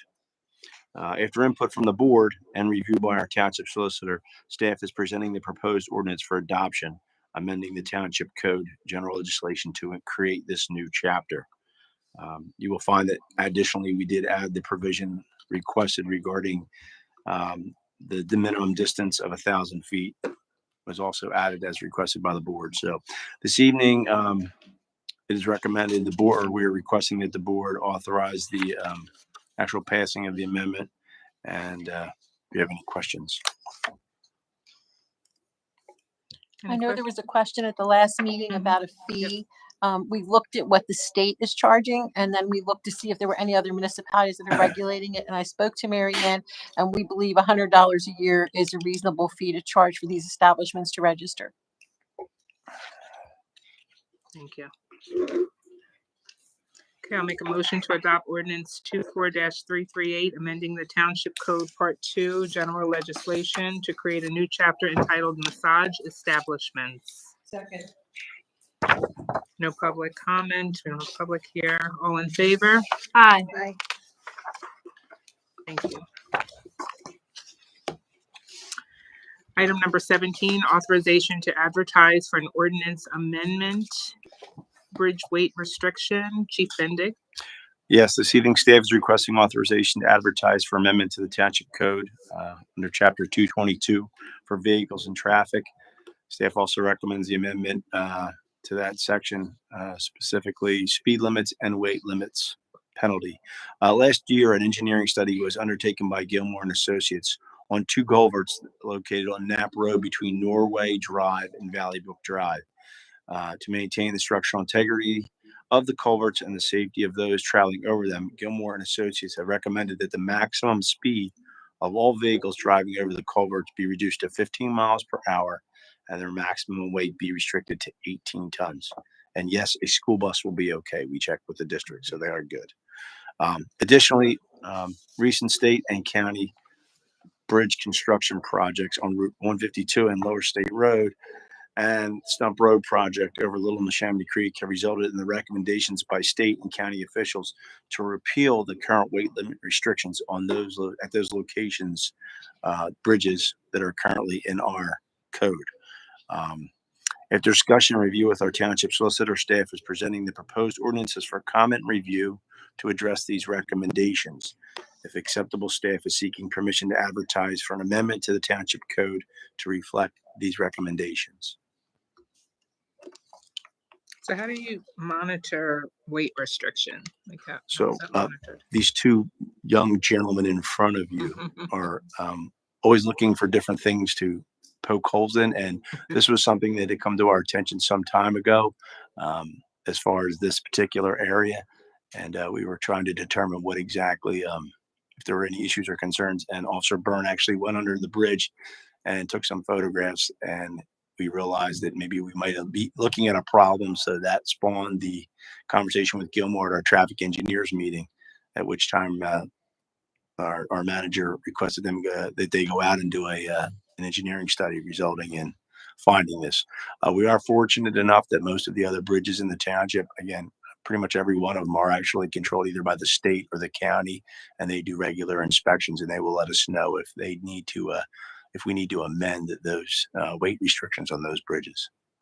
And we've shared the report on Knapp Road with Lansdale Borough because on the culvert bridges, it says that the maintenance is required by both. So I informed them that we'll be looking for a cost sharing when we approach this. This is sort of a step to get us to the year where we need to, because it's going to be a significant project, not just in the scope of the work, but also in the fact that Knapp Elementary is there. So we're going to have to watch what we do, how we close, and make sure that emergency vehicles are considered as well as the school buses. So this buys us some time. The police are always out, as any of you know, driving around. If they see a vehicle over the weight limit known by its size, it can be cited now that we put this ordinance in place. Great. Okay, I'll make a motion to authorize staff to advertise for an amendment to the Township Code, Part 2, General Legislation, Chapter 222, Vehicles and Traffic. Second. All in favor? Aye. Aye. Thank you. Item number 18, red light camera discussion. Chief Bendick. Yes, ma'am. Obviously, in our conversations tonight, traffic issues continue to be one of the most significant concerns by our residents in our municipality. Most recent National Highway Traffic Safety Administration crash data for 2021 indicated a 10.5 increase in fatalities in our country.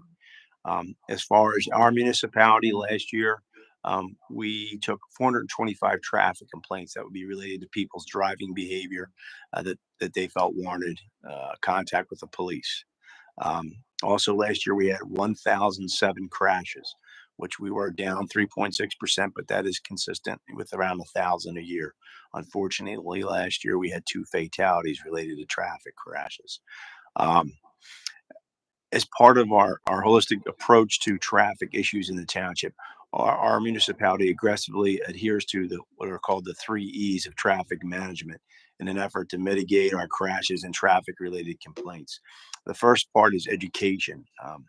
We're out there actively utilizing social media platforms to send messages to the general public. One of the greatest ways that we educate the motoring public in our municipality is through traffic stops. While everyone associates a traffic stop with a citation, the fact remains the great majority of our interactions with the public on the road actually do not result in a citation, more so a warning, which is considered an educational interaction. I am proud to say that last year, our department, your police officers, stopped more cars than anybody in this county. So we're out doing our job. Over 9,000 cars were stopped trying to mitigate some of these concerns. The second of the E's is called enforcement. As part of our activity with out there stopping cars, some motors do warrant citations, and that is something that we do utilize as well as an enforcement activity. We also actively participate in PennDOT's police traffic safety grant. $93,918 has been allocated in this year for DUI enforcement, aggressive driver enforcement, seatbelt enforcement, and pedestrian safety initiatives. The third portion of that A is engineering. We meet monthly, ourselves, the township manager, public works, our township professionals, our engineers meet to discuss various problems that we see in the township and try to basically find ways to resolve them. They may result in implementing or requesting local and state level resolutions to include things like new signs. We've done things like we've changed signs throughout the township. There were yield signs into stop signs, which was definitely a concern. No turn on reds at various locations, including the Parkway and Route 202 and Horsham Road. We've discussed things like signal modifications for left turns. We're discussing now trying to, after realizing there was a problem, change the intersection at 202 at Welsh Road to prohibit left turns without a red arrow. And that is something we're working with our township engineer. We also work with them on traffic calming measures, which we've discussed tonight with Gray's Lane Initiative, and also with our rapid flashing beacons that are being installed throughout the township. Yet we still continue to have crashes. So as part of our initiative, we had to look and see what is our next step, our end goal in making our community as safe as we can make it. And, realizing that there's a new initiative that we have as far as increasing, the safety of our pedestrians. We're really starting to promote walkability in our municipality. So this is something we're also being mindful and aware of. So what we basically did is we looked at different things and figured out how could we actually make our roadways safer. So this evening, I've asked Officer Jenkins, who's the one in the uniform, and Officer Byrne, our two highway safety officers, to come out and do a presentation on red light cameras, just to give you some information, after which we'll look for some feedback from you as to whether this is something that you may think would be viable for us to pursue further. So I'll turn it over to, I don't know if the township manager has something to add. Yeah, if I could just add something. So there's traffic engineer meetings that we hold monthly. The highway safety unit is an integral part of that because they are the boots on the ground. So they are not only getting the complaints from your residents, but they are seeing things as they're out there.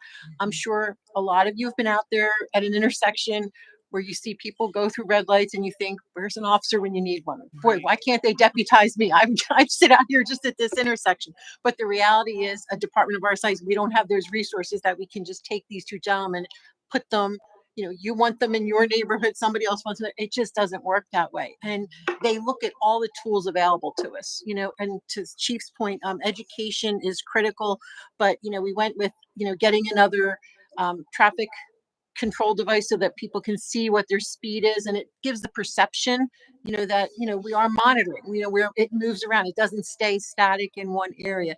The chicanes that you approved tonight for Gray's Lane, we looked at all kinds of options there, and it was like, let's try this, let's see if this works.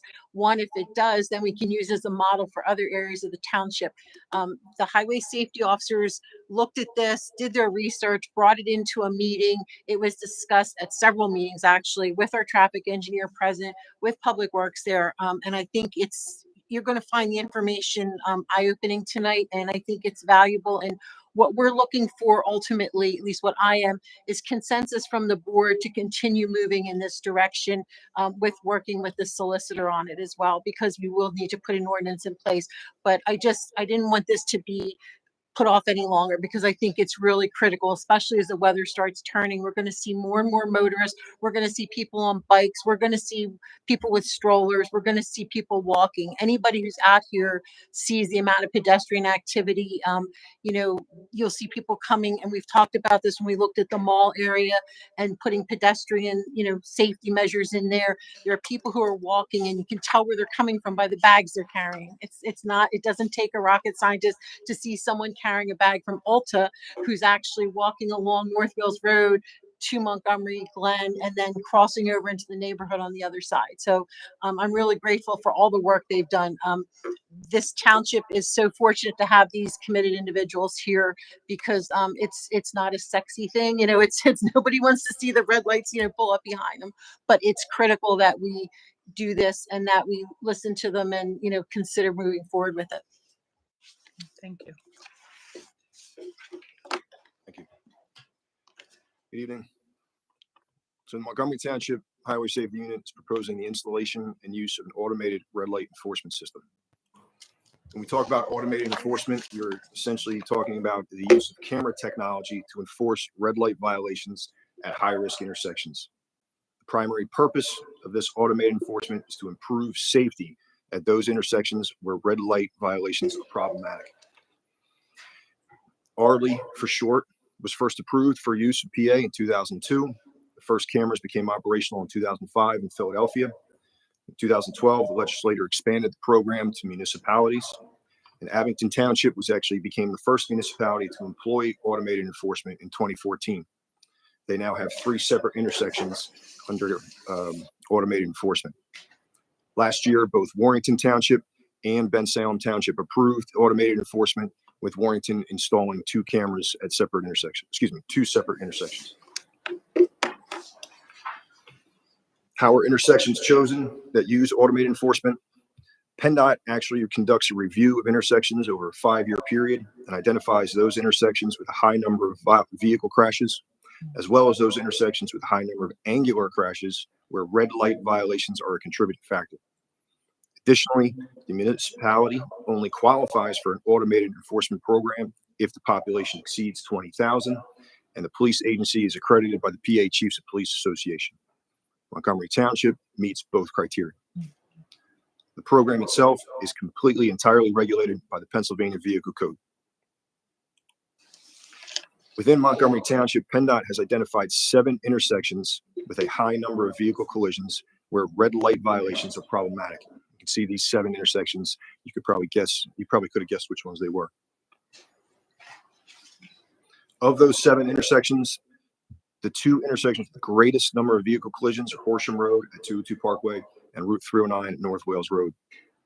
You can see from the chart that over the past 5 years, Horsham Road at 202 has experienced over 136 collisions, with Route 309 in North Wales just behind that at 125.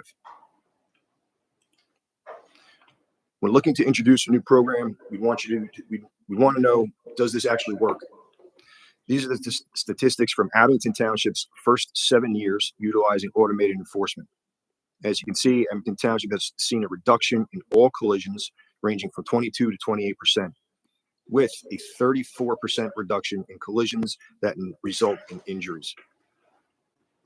Furthermore, independent studies throughout the country, including one from the University of Illinois in Chicago, published data citing a 12% reduction in fatal collisions where automated enforcement was in place. The reason we look at Abington's results is, as you can see, the average daily traffic in Abington Township is very similar to that of Montgomery Township. Therefore, it would stand to reason that Montgomery Township would likely see similar results in the reduction of vehicle crashes, thereby making the roadways safer for commuters and residents. How the automated enforcement program works. So Montgomery Township would enter into a contract with a third-party vendor who would install and monitor the cameras. When an event is captured by the cameras, the vendor's team reviews the event for accuracy and then sends it to Montgomery Township Police. A sworn Montgomery Township police officer would review each and every event, either confirming or rejecting the suspected violation. It is then sent back to the vendor, who then issues a notice of violation to the registered owner of the vehicle. These photos are similar to each event that is captured and that one would see on a notice of violation. The first photo on the top left shows the vehicle behind the violation line with the red light clearly visible and a clear image of the license plate. The second photo shows the vehicle past the solid white stop line, illegally entering the intersection.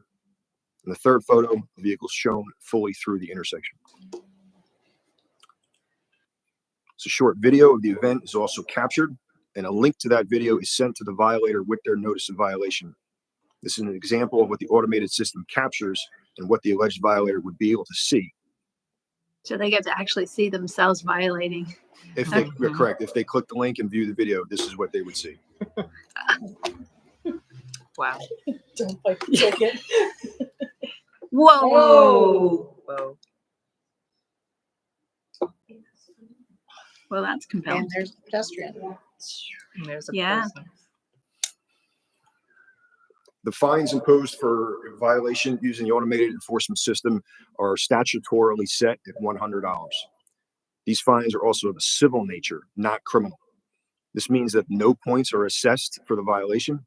It does not appear on the driving record, and it cannot be used against your insurance score. What about with repeated offenses?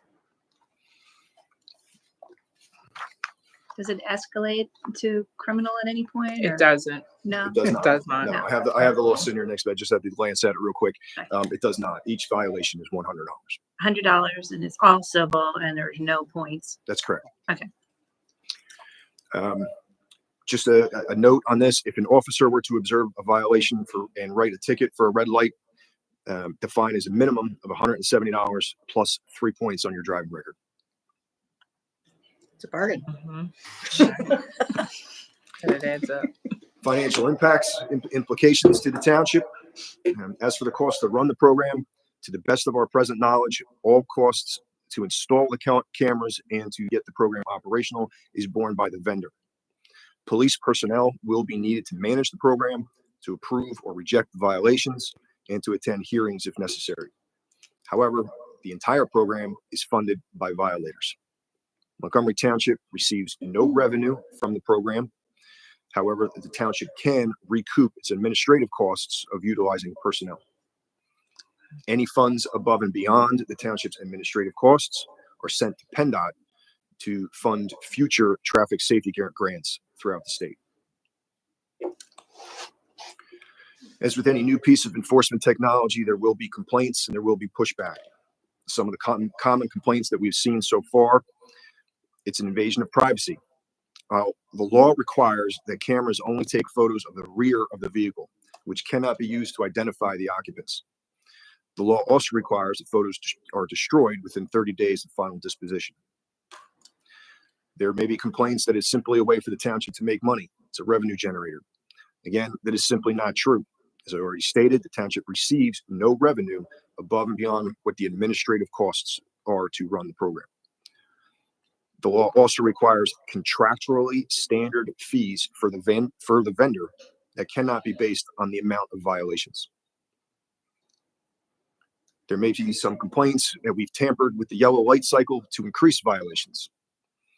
All cameras at the intersection must be approved by PennDOT, and the duration of the yellow light cycle must be in conformance with the traffic signal permit issued by the PennDOT.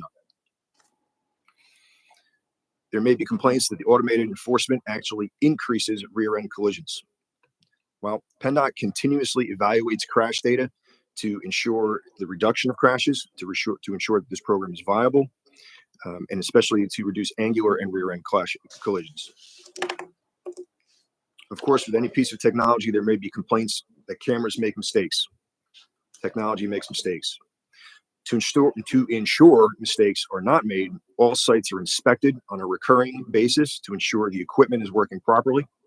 And additionally, as I already mentioned, each and every violation is reviewed by a sworn police officer prior to a violation being sent to the driver. Who performs those inspections? The maintenance inspections. I believe the vendor is required to perform their own, and I believe we would be required, our public works department would also have their own as well. Is that time calculated in fee that we would require to cover our administrative costs? I'm sorry, I didn't understand the question. Okay, so the only fees that we recoup from this program are associated with administrative costs. Have you calculated public service time into that? Or I don't know, maybe it's premature, maybe you haven't calculated those costs yet. Yeah, The Public Works Department has to annually check our traffic signals anyway, so this would be part of their normal activity. So I wasn't going to factor them in. To me, the cost that really matters is to make sure that we're time covered for the- completely for every sworn officer who's sitting there and looking at those, that the time that they're doing that and not on the street is recovered through this program. I just think it would be fair because it is additional time in the inspection process for Public Works to, inspect the equipment too. So I think it would be fair to calculate that time.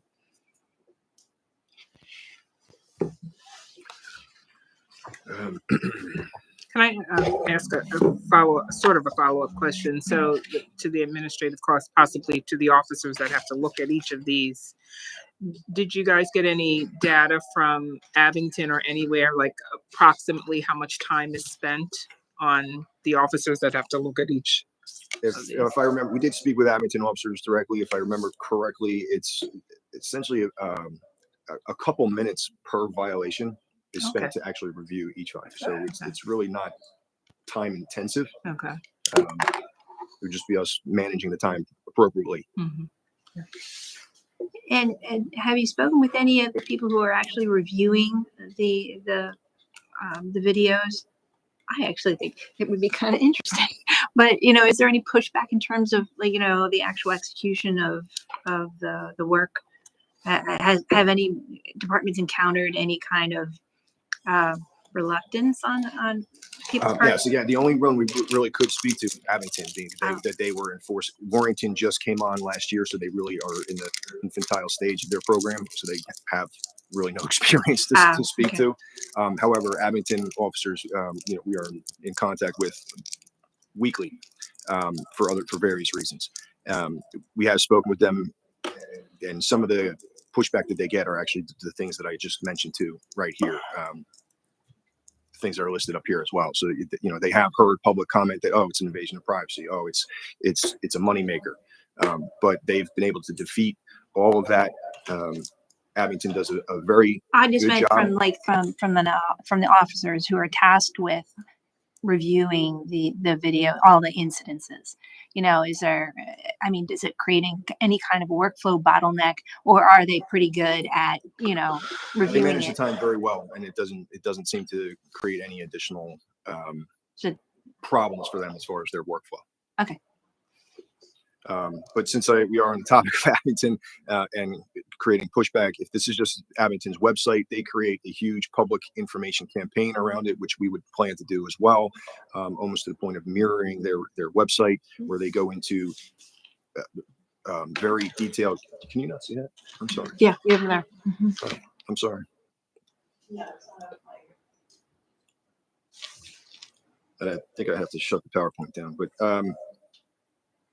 I'll come back to that in 1 second. But the almost last thing here is that the next steps going forward, if approved, Montgomery Township would need to pass an ordinance authorizing the automated enforcement, and then we would need to select a vendor to install and maintain that we would work with. PennDOT currently has 4 vendors that are approved to be used in Pennsylvania. That is pretty much all of my presentation. Thank you for your time on that. Let me see if I can get this website up here.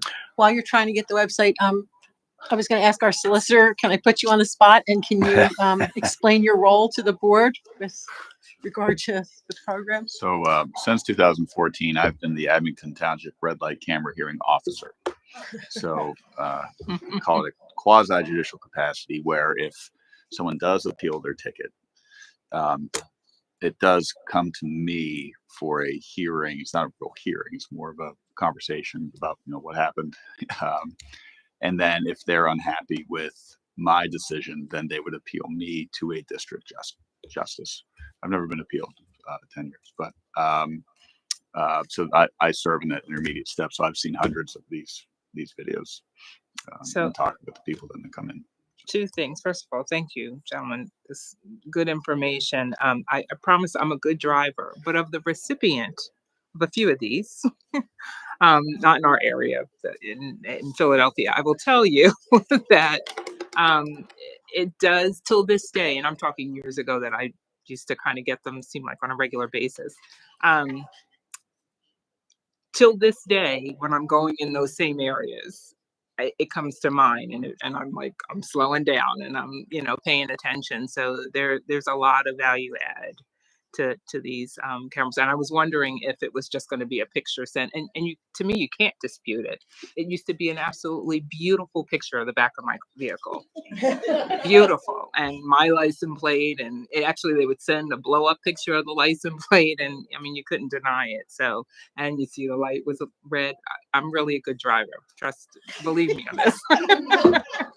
But it's helpful, very helpful, because again, till this day, I still think about, okay, oh, this is where I got it before or whatever, and slow down, or this area or that area. So good stuff. I don't know if anyone's driven in Abington and seen this in action, but the signage, preventative signage is enormous. Like anyone that gets this, sorry. Like you're not paying attention, because in Abington, I don't know about Philly, because Philly may have little I don't signs, remember but ever I'm seeing saying signs. Abington, the signs are plentiful, and to miss it would be, I mean, to me, it's like, it's so easy to say, oh, well, that's, why are you telling me so much? Like it was almost like, are you going to remove this sign? And then this is just a trial. I don't know if they're that way in Philadelphia. Chief, can I put you on the spot and ask you to just talk about what the school district is trying to school bus implement? So along the same lines, a few months ago, we discussed, and Mr. Walgo actually reviewed the agreement. The district was looking at the bus cameras for the arm stops. We are still at a point now. I understand there may be some legislative issues that have crept up. There may be some concerns there that have kind of put that on hold for the entire Commonwealth. But again, much the same general technology. And again, we're still waiting for the district to give us the thumbs up. They need to put the cameras, but all the North Penn departments are ready to go to start doing that as well. So again, we're starting to realize that this technology can be beneficial to make our community safer. And it really, again, it's like you said, it's hard to refute what you're saying on camera. I have a question about the personal vehicles versus commercial vehicles. Do we have any data on violations between the two different types of vehicles, commercial versus like a personal vehicle? Not specifically. PennDOT would have crash data when it comes to the crashes that involve red light, where a red light violation is a contributing factor. They would have crash data associated with that, and that report would specify whether it's a commercial vehicle versus a pedestrian vehicle. We just don't have those numbers to provide to you right now. Yeah, it's not a concern so much as a question. I did receive recently some feedback from a non-resident who felt as if our township was, I don't know, harassing is the best word I can use. Honest working, people who drive trucks, commercial, work trucks, and excessive in our stops. And I know that you just used a data point, in terms of like 9,000 stops in the past year, and I think that is contributing to our having a very safe community. So I am in no way criticizing you for that. I just feedback that I had passed along to me. I will tell you, both of those officers that are mixed app inspectors, which basically they're part of their duties and obligations are motor carrier safety inspections. Sometimes you hear people within the municipality say things like, can you do something about the Jacobs brakes and things of that nature? People don't realize that these trucks are, they're 26,000 pound, machines, death machines in times. And while some things may seem like to be burdensome, like the noise, the fact remains a lot of these safety the technology on these vehicles are very important. And to their credit, one of the big concerns we have is these trucks, some of them are not properly inspected. I will say that, I have an opportunity to look at their activity on a regular basis when it comes to when they do their mix app inspections. It's not, law enforcement has changed. It's not about tickets as much as compliance. We're trying to make people safe. We do a lot of status offense hearings where we will have people ask for hearings for offenses and make sure. We would rather see you spend the money to get something fixed so that we know your vehicle is safe and you can travel on the roadway in a safe manner for yourself, the passengers in your vehicle, but also those around you. I mean, we have all seen it, and they can speak specifically to some of the things that they've seen in schooling as far as some of these vehicles causing horrific damage, to the point of, multiple fatalities because, again, the size of these vehicles and their inability to stop. So, again, I will say that, I understand their concerns, but I'm very proud of the fact that we don't get complaints about it. They're professional. We're out there doing the job. We're not out there trying to make this about a revenue stream for the motoring public. So, And that was one of the claims that was what was made, and I disabused them of the notion, and tried to reassure them as much as possible. I'm glad that the other municipalities have these communication devices already created that we could potentially use as a template if we move in that direction to address some of these allegations that are going to be common, and they're already sort of out there in the community with regard to this. Oh, well, it's all a money grab, and it's a revenue generator for the township. So as much as we could possibly communicate that, I think that'll be important as a part of the communication process around this. That same data, when we talk about preventing accidents, preventing injuries, this is just, win-win-win. Has there been any discussion with, I guess it would be PennDOT, that there should be some sort of maybe talk about points or anything? That's why I was able to answer that question. I've had my fair share, and it doesn't impact points or anything like that. But what is there anything that they're talking about or that you know of? Yeah. So what I can tell you as far as points, no. But as a fiscal report is done every year by the Philadelphia Parking Authority. Mm-hmm. They use these cameras more than anyone else. The parking authority is actually responsible for the enforcement program, not the police department. However, in their fiscal report for 2023, they have made a recommendation that the fine increase to $150. It's basically been $100 since the inception of the program.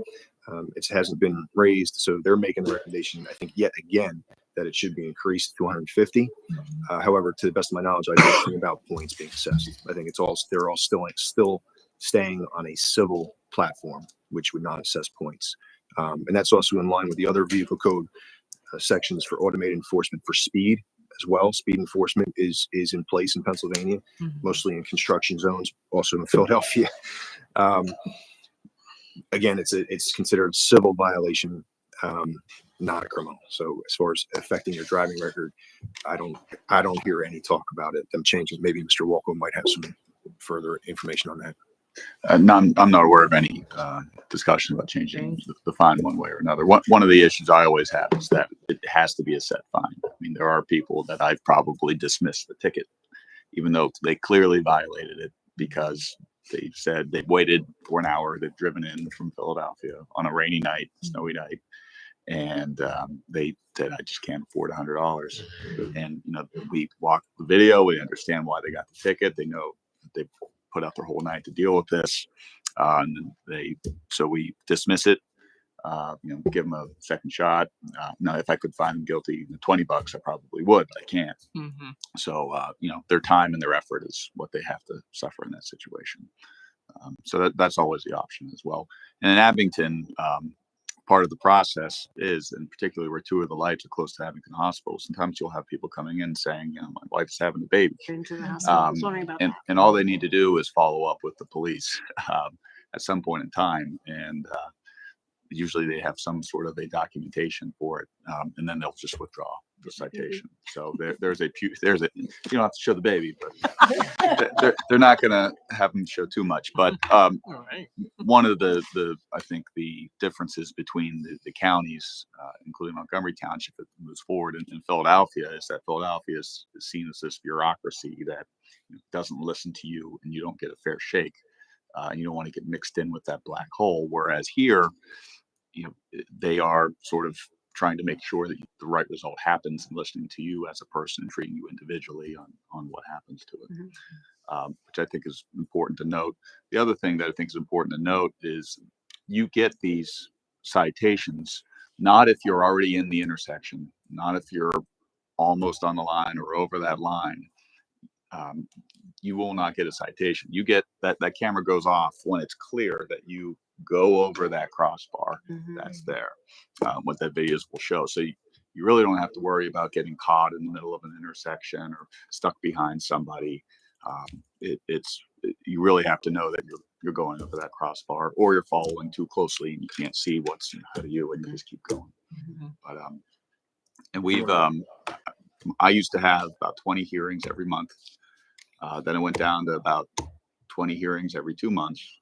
And now I do about 16 hearings every 4 months. Wow. So it's working. And it's not because they're not enforcing, it's a camera.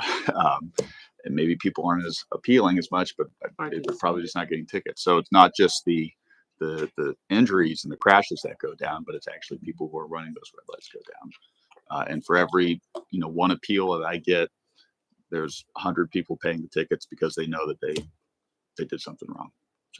So is our idea here also to have a hearing officer like Abington has in place? I think you'd have to under the ordinance. It's a requirement. Gotcha. And it does. I think that's one of the differences between the bus program and this program, is that the bus program, you're going to court more, whereas this is easier on everybody, the police and the residents, because you have more of an informal stop first to evaluate the situation before you move into the formal magisterial district system. Great. Just to one other point, I think you made about the signage, the warning signs. Those are statutorily required as well. So there would be significant warning signs should we move forward with this as well. You're right. You can't miss them. You shouldn't miss them. I recently got hit in Baltimore myself with a speed enforcement camera. I saw the signs. I just didn't slow down enough. Okay. Great. That's good information. I'm all for moving forward with this. I know we're not really quote unquote voting, but I'm 150% on board. But that's what we're looking for, nice consensus, because I don't want to take more time up with Officer Jenkins and Officer Byrne, as well as the solicitor and the chief, if the board's not, if this isn't palatable to you. Yeah, I mean, anything, and this is, like I said, to me, very much a value add, and anything that helps support the safety in our township, I'm for. So,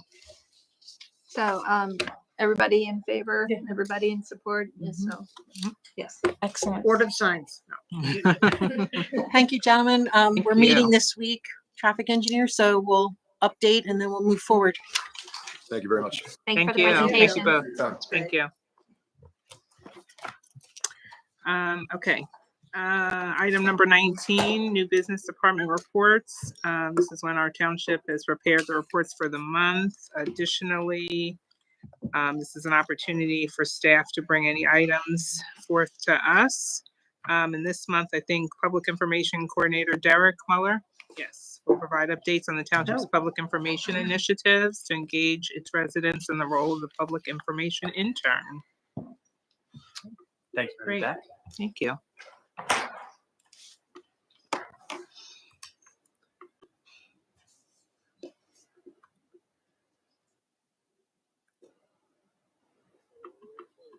There we go. So I have a very brief update on public information initiatives and projects going on, updates on social media and things that are already going on, and just some status reports on how the internship's working out. So first, social media. I'm happy to report that everything is trending upwards still in followers and engagement.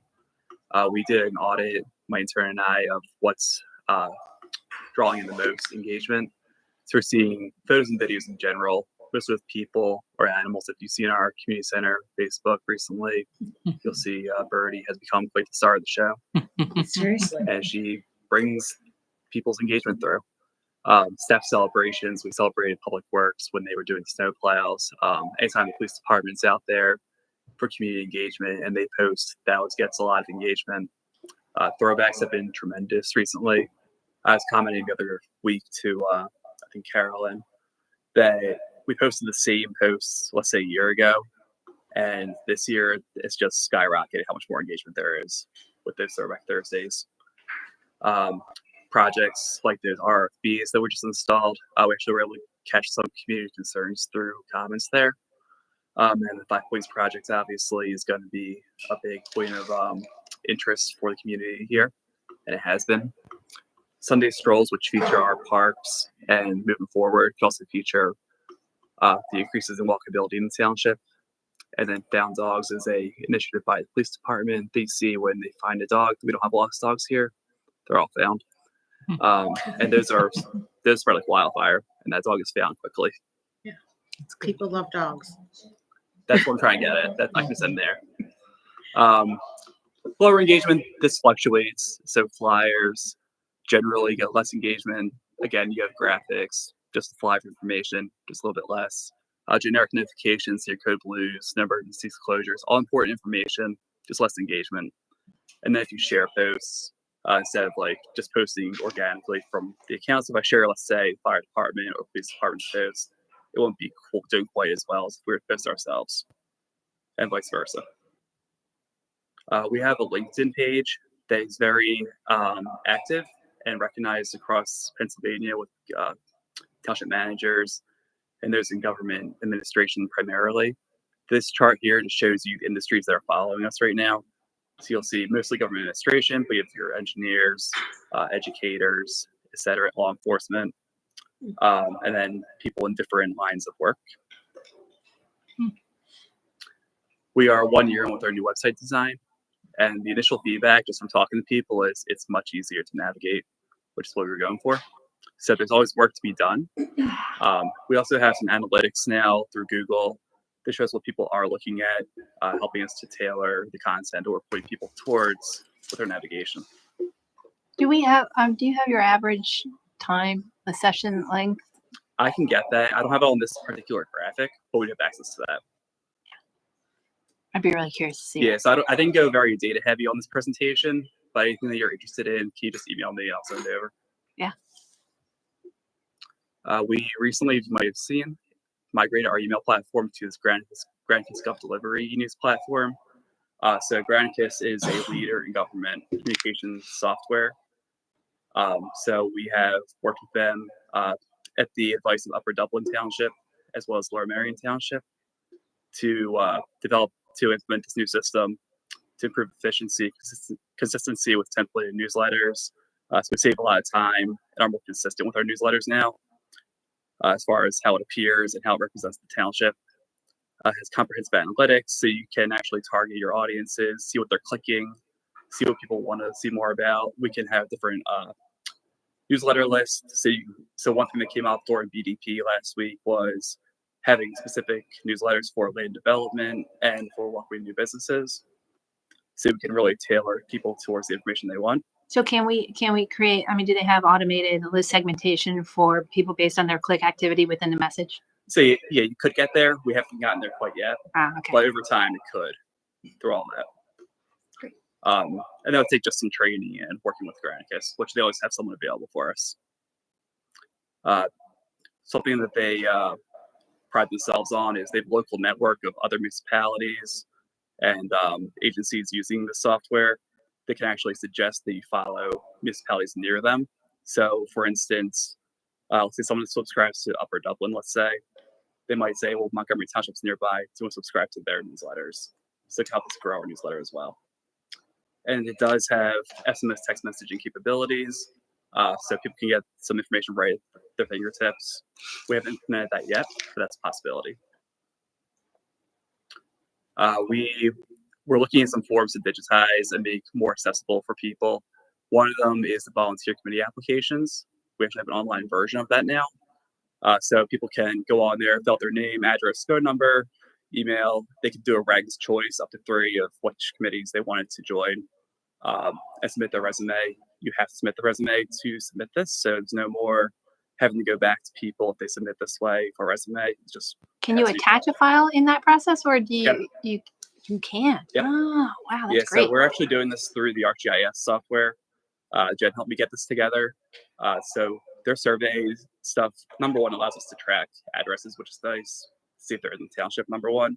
But number two, we can also attach files and easily track those.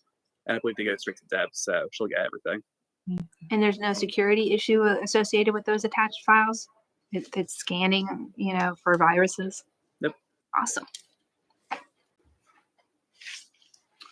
I've been working with Chief Wigman to update the Montco Safer staff emergency communication system. So Montco Safer, if you've heard Brady Montco, is the staff side of that. So that means if there's like a snow emergency or we're closed for the day, or let's say like a tree falls on the building or something, we can get a quick notification out through text, email, and phone to all staff. Just very quickly. You'll see there's just a quick interface right here. It's simple. You just put in your title, your message, and send it out there. Takes all maybe 2 minutes. That's great. The community center's indoor signage has previously been a digital one, is what we're talking about. It's a very cumbersome system, what they've had before, what they've had to now, really. So in speaking with Rich Greer in IT, he found a better solution for us that's much more intuitive. So you'll see, like, this is a pretty plain thing. This is difficult to set up. It would be more visually appealing, make brighter color contrasts, better designs, and really draw people in for memberships to different programs. Once we train some rec staff on it, they can really manage this on their end. So it's really going to be helpful, I think, for drawing more people in. So I believe when Ms. Banford was chair, you had asked why we didn't have a township seal. So we actually talked to Isabel Dreher, who designed the Autumn Festival logo, and asked her to create a seal. We gave her a picture of the Nat farmhouse and the Champion Legacy tree for reference, and she came up with this. So tonight we're actually looking for some thoughts on this, if we can proceed with getting it finalized and out as our official seal. So when we have peace outs, can we have a flag so we can actually go? Yes, with the flag? that would We'll be have a so. flag. Well, I mean, it's one of the many uses. Yes. But that would be nice to be able to represent. Before your official township business. Yeah, we thought it's just, in my mind, it's perfect. The simplicity of it, the years on there. The only concern we had is there is another Montgomery Township in Pennsylvania, but it's in Franklin County. And I just feel like if we put Montgomery County in there, we're going to just sort of sully it up. And I love the idea of doing a flag. If you're okay with this, then we'll move forward. And this could be a watermark on our letterhead. It can be the seal that's on our business cards. We can still use the MT for, marketing logo thing, but this would be our official. Yes, we'd have a flag in here as well with that on there. Oh, I love it. I do have references from other cities in the country on differentiate between using the seal and using the logo. We can follow. So the other township you mentioned, do they have a seal, and does it resemble this at all? The other? I didn't. I looked, and I did not see that they had a anything. seal. Okay. And I think, again, we're going to use it in conjunction with us. It's not just going to hang out there by itself. So, for example, maybe we would take the MT off the wall and put the seal up there, because that is your official. Right. I just think it's really clean. When Derek suggested, he said, let's reach out to her. And, she did such a nice job for Autumn Fest, and all he gave her was some information, and she came up with the font. She came up with the laurel leaves. And I just think it's great. Or the wheat. I'm not even sure what that is. Very nice. Yeah, that's Very no nice. revisions. Yeah. Has the Historical Society seen this? Because they will love this. They No, have we- not yet. This is very new. Yeah. Like a week old. No. Oh. But since Derek was coming in tonight, I said, can you please slide this in? Because I remember that Tanya had specifically said, why don't we have a seal? And I said, I don't know. And here's the question about other municipalities, if you want to talk about just like engagement and publicity and everything, they really have nothing online that's so of substance. It's there's 2 Montgomery Townships in Pennsylvania actually, and 1 in New Jersey. And definitely one in Maryland. We have Montgomery County in Texas I've gotten calls from, but it is what it is. Yeah, I love that it conveys the historical nature. You know, like it gives that sense of heritage and history associated with Montgomery Township. So well done. I love it. Thank you. We're hosting Local Government Day again on April 11th, 2024. We did this last year for the first time since COVID with a revamped format. So during it, approximately 100 second grade students from Montgomery Elementary right down the street attend to participate in interactive activities with all of our departments. We also invited the BMSC and MTMSA to participate again this year. You'll see some pictures here. You may recognize some of the people in those photos, but it's a nice time for everyone. And they're all tailored activities to teach them about the departments on a second grade level. It's awesome. 2024 priorities. So we're always looking to make communication more accessible, whether that means legally complying with ADA requirements or easy navigation for everyone, make information easier to find, or even we have tools now that help translate. So we've been playing with some of them to translate to Korean for our population. So more on that to come. We also want to That's fantastic. Bring more staff into the process of providing information. So for some people that may mean just taking a photo with their phone and texting it over to me. Some people like to make their own designs, so we have some Canva training courses coming up. If they wanted to get involved in website content management, we're working on all that too. So that's still in development. We're really looking to bring people in who are willing to. We're not forcing anything on anyone. But for instance, for finance, the budget is designed in Canva every year. So Lucy does a great job with that. So helping people find those opportunities if they so choose is what we're looking at. We're looking at more photo and video in our content. It's a visual world. Like I said, flyers don't do so great as far as engagement goes. People, it's difficult to get people to read something now. So we're working on a few updates as far as photos go. We're working on a police recruitment video with Chief Bendig and his staff. So we're looking forward to what that brings. And we're looking to strengthen communications with businesses and community partners. So we have the content neutral policy, which has been interpreted differently throughout the years. So we're looking to really welcome new businesses, not advertise, reach out to them more through the BDP and inform people of what's going on, what's being built. And then also helping our community partners like BMSC, FDMT, North Wales Library, and Partnership TMA, and organizations like that. And then lastly, as far as our internship goes, I've been working with Brianna Colantoni. She is a student. She's a senior at Arcadia University, studying communication, specializing in public relations. So she's been a great asset to our small team. So it helps us to have capacity to tackle larger projects as one of us takes on day-to-day operations. The other one can do some more research into further initiatives. Continuity of operations, just an example, I went on vacation a few weeks ago and without missing a beat, Brianna took it right over. I didn't have to worry about it, came right back, so that was helpful. I'm sure it also helped Deb not to change our priorities throughout the week. How do we pick interns, or is it just a recommendation from someone on the staff? Or so I had brought up the idea to Carolyn, who was very supportive of it, and then we talked to Chris Willard, our HR administrator, and we were off and running. She helps with ideas, like bouncing ideas back and forth in research, and then of course being able to give someone young hands-on experience in local government and communication is helpful for the future of the profession. Derek, what are you using for content planning? So I just use a calendar right now. So we develop a calendar either on Word or in Canva and just jot down what we're going to post each day. So that's Birdie. what I've got for tonight. Like I said, if you have any questions or want to see anything, just reach out.